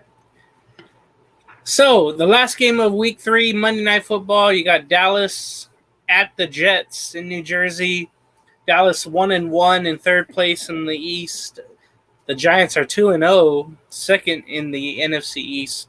Yep. You pick Dallas, I pick the Giants. I think the only way the Giants win if they get their offense rolling and Daniel Jones does the bare minimum. He doesn't try to do too much.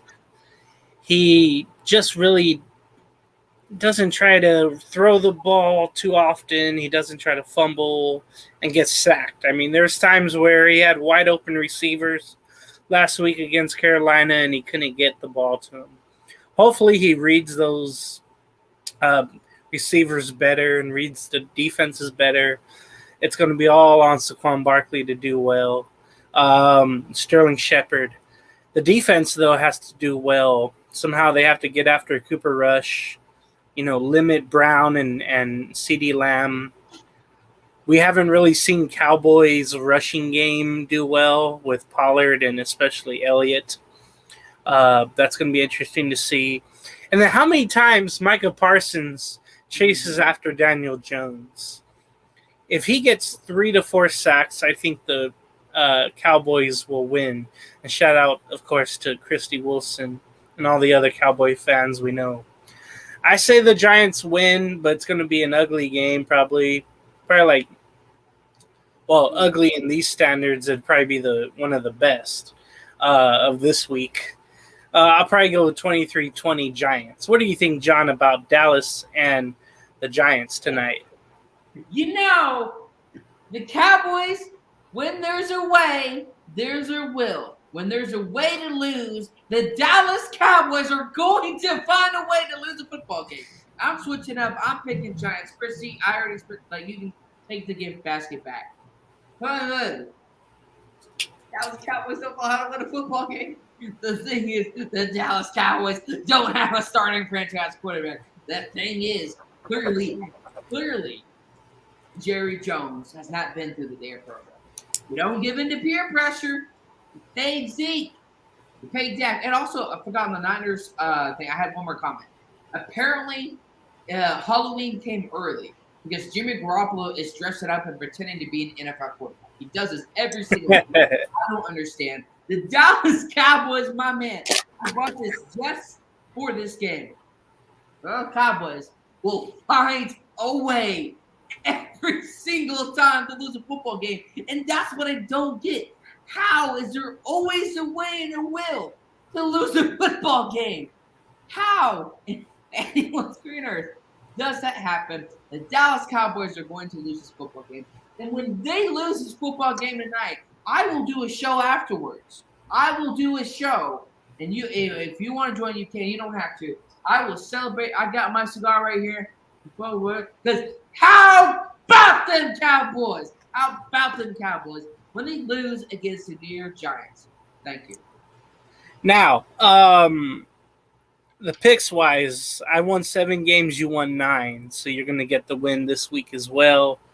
All right. The standings, Dolphins 3-0, in the AFC East there really quick. Bills are 2-1.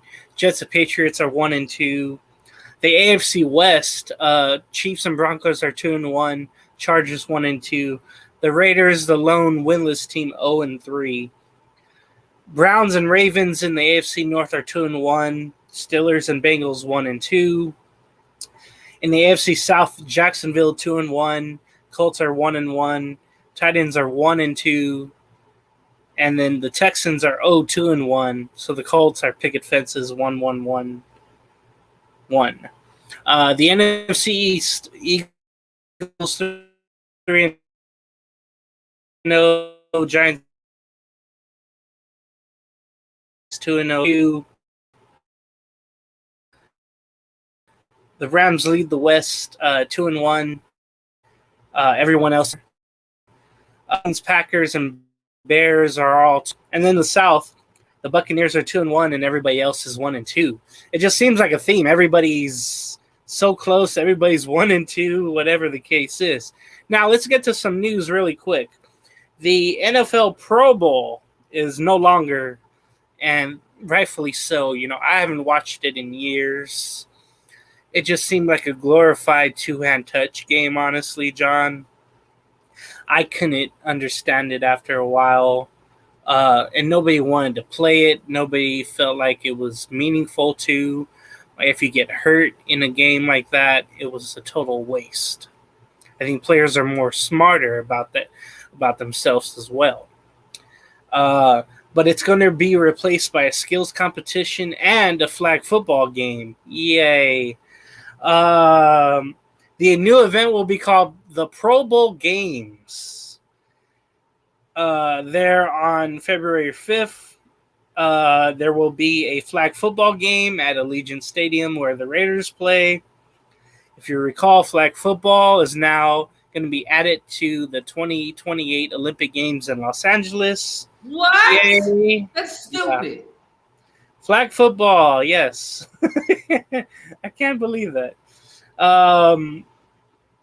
Really, there's not much else to say. The games are things I think we've seen in the NBA with skills competition. You know, it's probably going to be one thing I would like to see, and it's a thing of throwback days.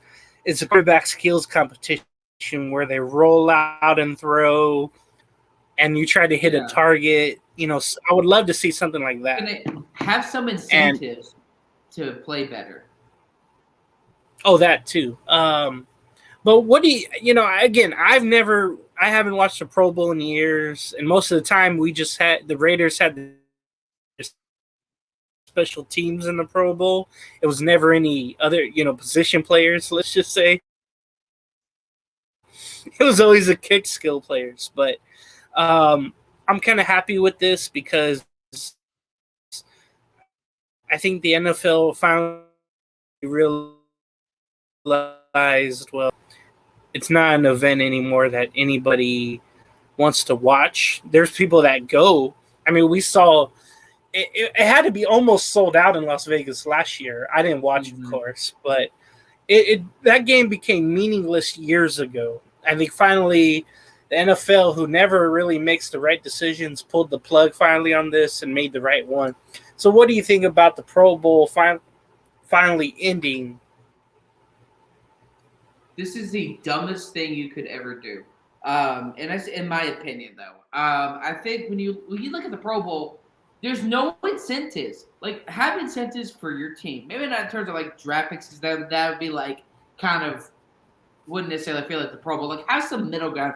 Have some incentives to where, hey, maybe there's I can do this on X amount of days or something to have some incentive. Last time I had fun watching a Pro Bowl, it's when Sean Taylor, God rest his soul, destroying that punter in the Pro Bowl. That's the last time I gave anything about it. You couldn't even tackle in the Pro Bowl last year. Like, what kind of bullcrap is that? This is the NFL. And you had, what, Team Rice and Team, Sanders or something like that. It's a disgrace. We're about the National Football League. It's tackle football. Who cares about an alternative football league outside of the XFL or the other leagues that they're having next year? You don't care about a flag football or women's football league. We care about having a Pro Bowl game that's interesting. Like, if we're going to have it, make it fun. Like, you try to overcomplicate something, overthink it. When you can't tackle in the Pro Bowl, like I said, have rollout challenges. Oh, here's what would help. I think maybe I'm wrong. Certain guys that are struggling with certain things. Okay, guys, he's having trouble rolling out, getting out of the pocket, and looking downfield. Maybe you have some skill challenges for those type of quarterbacks that are struggling because it helps them get better. The teams play better. It's more interesting. There's some type of incentive. Teaching, it's like a class for certain guys that are struggling with certain things, but also have some incentive to make it fun for the fans that are going. Something in between that, I don't think would be that far off. But it's like the NFL, time and time again, I feel like since 2010, 2012, right around that time, like the Pro Bowl is a joke. But Pro Bowl, was it last year or 2020? Had it in Madden. Like, are you freaking? It's 2020, I think, is during the something presented by EA or something. Like, because EA Sports, we take it out of the game.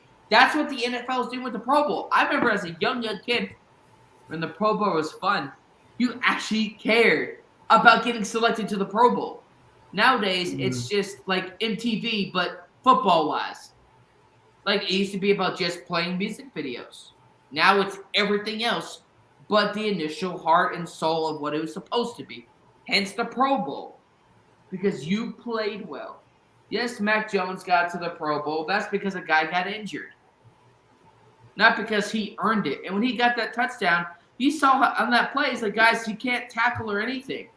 Like, why are we trying to ruin something? People should be you couldn't pay me to go to that Pro Bowl last year. The reason why I believe it will sell out is because you haven't had a game like that. You're having a game like that in Vegas. The name itself, and the city name sells itself. Mm-hmm. And that's what's happening with Vegas. And that's not a bad thing.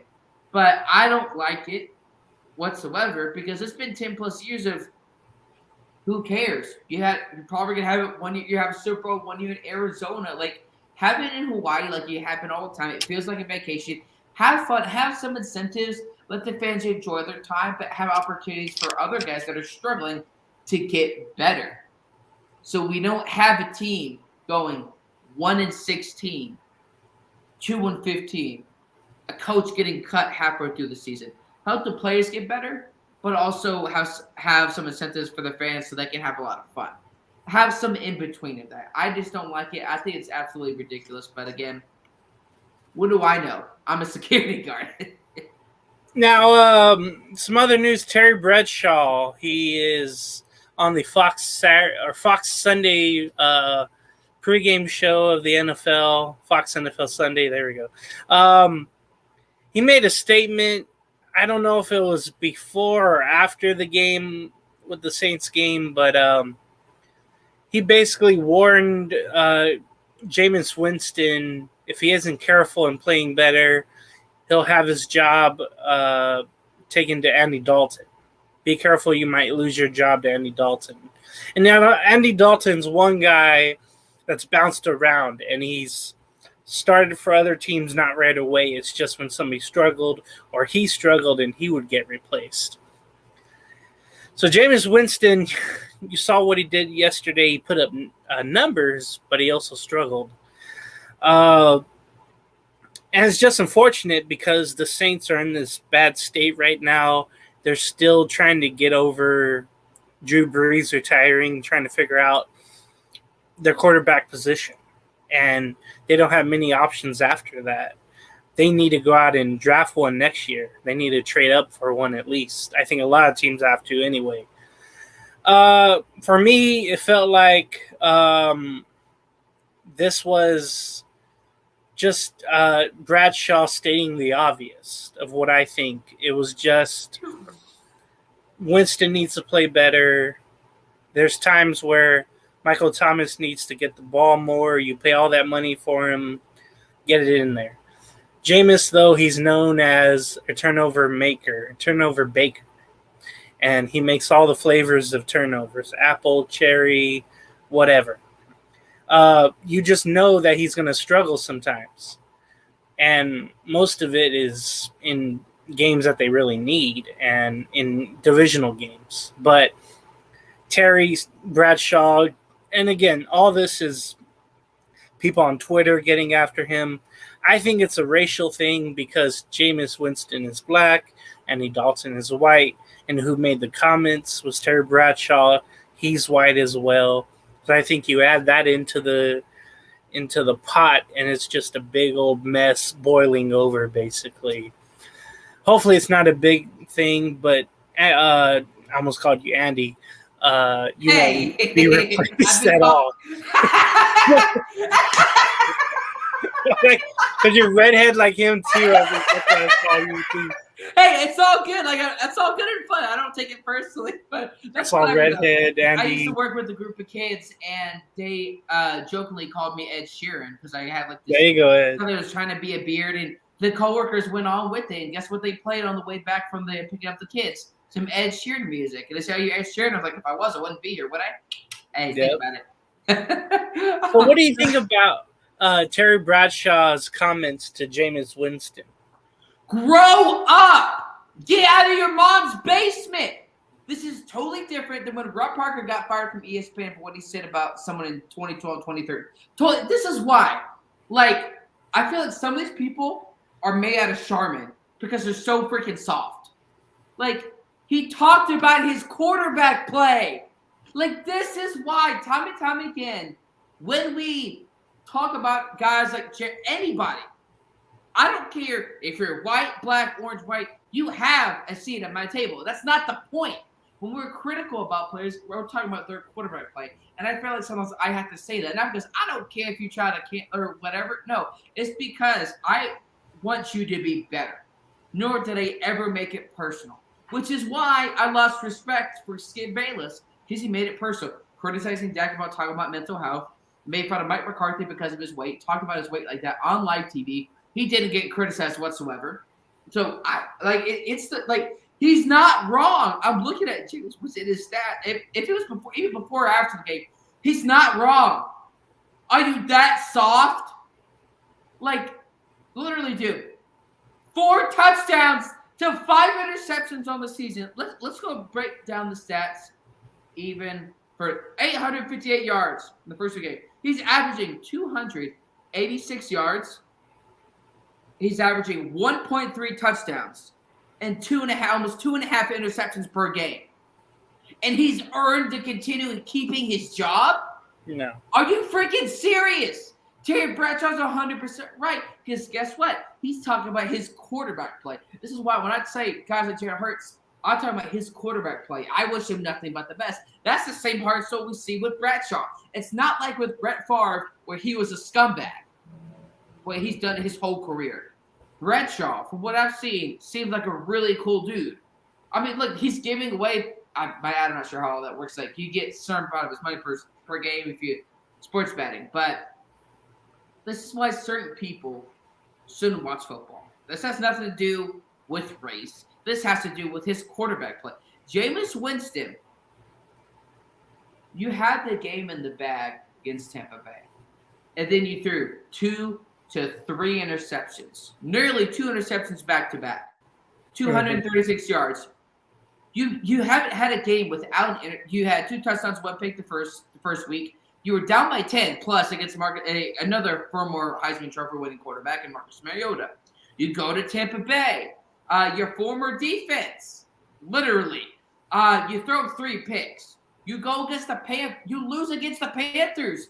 Both quarterbacks in Baker Mayfield and Jameis Winston are on their potential last straws as a starter in this league. This is why I said Teddy Bridgewater was a decent guy to have there. I advocate for him to stay. I think he did really well in Drew Brees' absence without practicing with the number 1 squad guys and went 5-0, 4-1.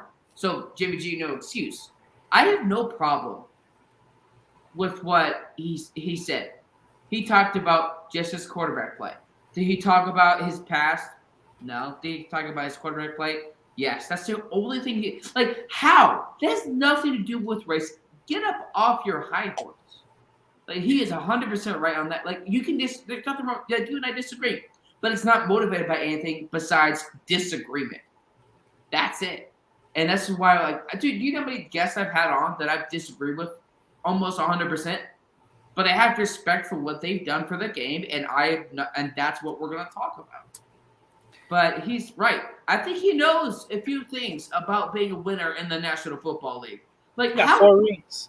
He has not 1, not 2, not 3, but 4 Super Bowl rings. He played with the Steve Curtin, if I remember correctly, against the late and great John Madden.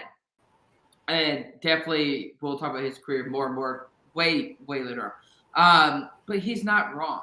Jameis Winston works for ESPN because in 2019, he produced and made and edited his own 30 for 30 special.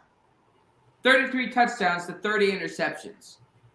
He has a good arm. But once he makes that little tiny mistake, that tiny sliver of the hair, the chin, everything comes downhill. You saw that against Tampa Bay. You saw that against Carolina. Bradshaw isn't wrong. He hit the nail in the coffin because, again, he talked about specifically his quarterback play and only his quarterback play. People are just so butthurt because people disagree. Like, bro, we disagree all the time. That doesn't mean that we can't have a conversation about sports. Like, get that out of here. So, John, there was some other news that came out. Unfortunately, not only did the Chargers lose 38-10, but they lose their left tackle, Rashawn Slater. He's likely to miss the rest of the season because of torn left biceps. Yep. And that's another major blow to the Charger offense. He sustained the injury on the first drive of the third quarter in the loss on yesterday. And that's going to be huge because the way Herbert's getting hit in the ribs there, that left side now, you're going to have to put some blocking there, extra blockers. Storm Norton now will be the left tackle, and he's got big shoes to fill, literally and figuratively. So what do you think about that for the Chargers as they move forward without their left tackle and the problems trying to block for Justin Herbert? There are going to be some games where he throws the ball too much, and they're going to lose some key games here or not play really well in some key games where even though they win, like Chicago did against Houston, they didn't play well. And you saw that yesterday. You lost against the Jaguars 37-10. I'm not surprised the Jaguars won. I'm just surprised how they went into theirs and disrespected them the way that they did. It's like if the Raiders went into the Chiefs, like the Chargers did to the Chiefs last year. They went into their stadium, Arrowhead, and beat them. The Chiefs lost against the Bengals to win that division. And a game-winning field goal destroyed them. So, I mean, I don't have, like, they're going to be a team where I picked them to win a division. And yet, I've had so many wrong predictions. This is the worst year for me for divisional predictions. Because I picked the Chargers, and Herbert has, I don't care about fantasy. I want him to be healthy. I want him to kick butt. I picked the Cowboys to win a division. Dak Prescott gets hurt. I'm having a Higgins type year. I picked the Bengals to win a division. He's on pace to sack 100 times. So it's been rough, man. But, you know, I truly want Herbert. Like, take your time with Justin Herbert. It's not like you're questioning, is he your guy? It's not like with Trey Lance or what RG3 was towards the end of his career in Washington. We can blame other people what we want. It's not like we're questioning that. We know he's your quarterback. He can throw the football. Remember, Justin Herbert is only – I want to look this up. So I want nothing but only the truth. Because some of y'all clearly, according to what we talked about Bradshaw, can't handle the truth. Justin Herbert is only 24 years old. He'll be 25 next season. Quarterbacks are playing longer. It's going to be okay. I know it sucks. I don't sound like a Hallmark movie. I'm sorry. Ugh. I know it sucks, but you have the quarterback. You have guys in the draft you can get to pair with Keenan Allen, who frankly, sooner or later is very injury prone. So I don't think he'll be the number one receiver moving forward in the next 2 or 3 seasons. But I feel bad for the Chargers on this one. I think it's going to be a really, really tough season here because with the Broncos, maybe they'll have a few games up against the Chargers later on, not because of Russell Wilson, because they're taking advantage of what the Chargers don't have. Sorry, I have to say, Chargers fans, 2012, 2022, is that you? Is there like a twin similarity here? Well, you can't catch a break in 2012, and you can't catch a break in 2022. It's like 10 years ago for the Chargers all over again. This is again I think it's 4 out of 5 years. The last 5 years they start 1-2. By the way, last topic, and this one it's kind of odd. I don't think we ever get into music and whatever the case is, but it deals with the Super Bowl halftime show, and Taylor Swift. I think I want to say Thursday, was offered the halftime gig for Super Bowl 57. She declined it to focus on her new album, which I don't know anything about. It's about her. It's about one of her exes. Don't worry. You're fine. Oh, you know. I know the whole thing. I've listened to it before 10 years ago. Yeah, it's all the same, I guess. Rihanna, though. Rihanna, coming off her first baby, will do the halftime show. She was next in line, I guess, to be chosen. Yeah, we're at that point. Why? Why? I don't mind it. I think she's overdue to get the show. And I think for the first time in a while, we had Shakira and J-Lo do their thing. And last year, we had a whole West Coast and Eminem rappers go off in LA. I loved it. Yeah. I just played the Steel Dre intro when I came in. Now, believe it or not, John, I fell asleep because I had to work that morning, and I wanted to be up for the game. So I fell asleep during the halftime show, and then I was on another network in the past where I had to stay up till 12:30 the next morning to recap the Super Bowl. So I had to get my sleep somewhere. And since I heard all these songs before, I was just like, okay, I'm pretty much done.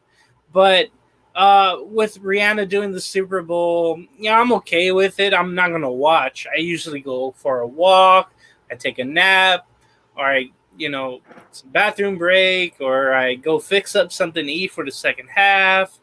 There's so much other stuff to do. But John, and for me, it would be the Foo Fighters if they did a halftime show. I don't know if they've done one before. But who would you like to see a dream halftime show for the Super Bowl?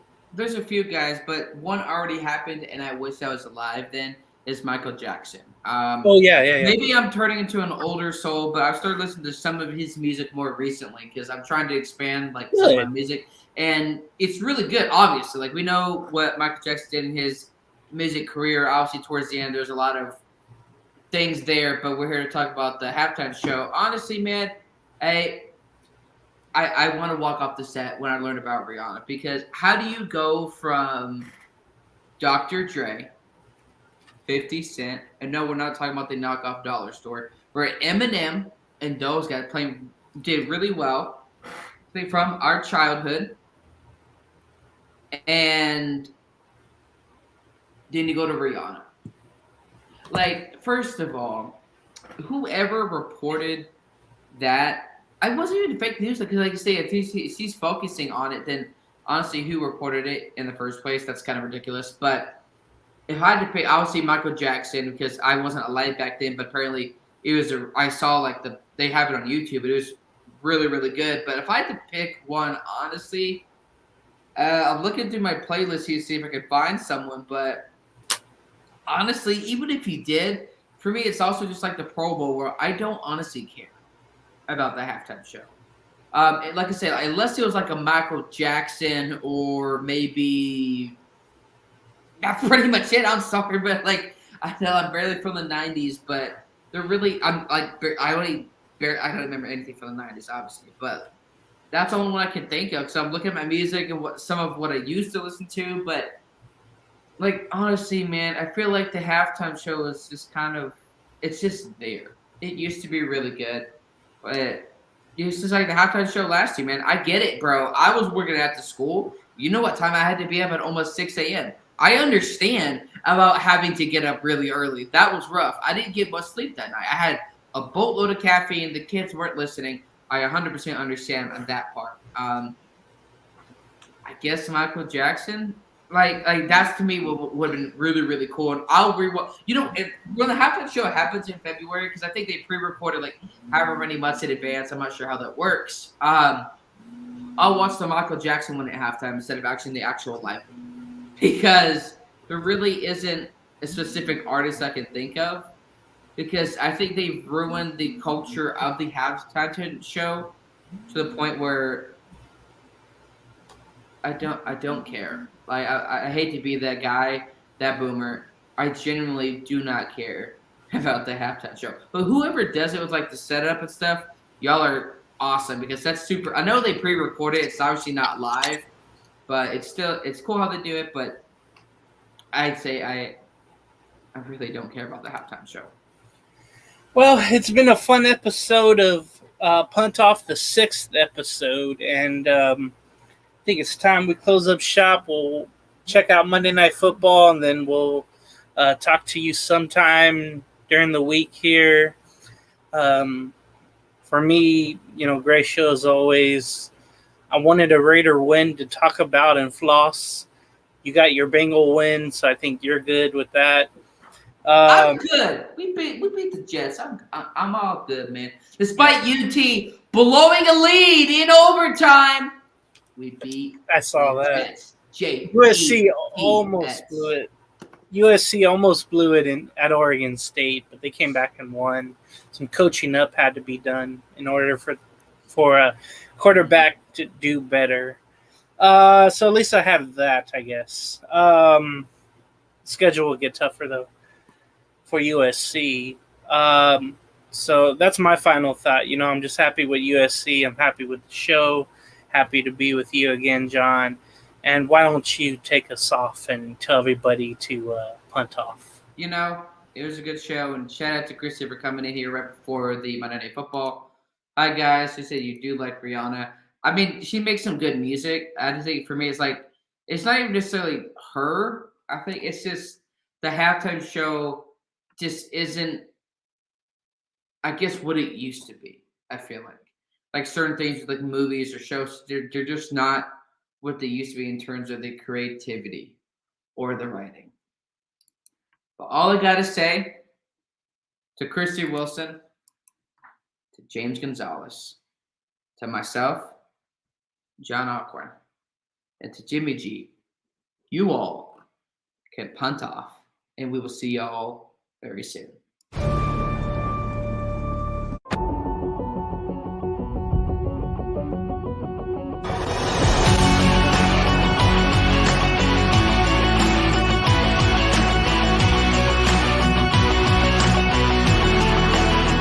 Because if they can't beat the Rams both times this season, how are they going to win a division? Would be interesting if that happened. 2 touchdowns, 3 interceptions, and he was sacked 5 times. I said, I think Brady's going to crumble.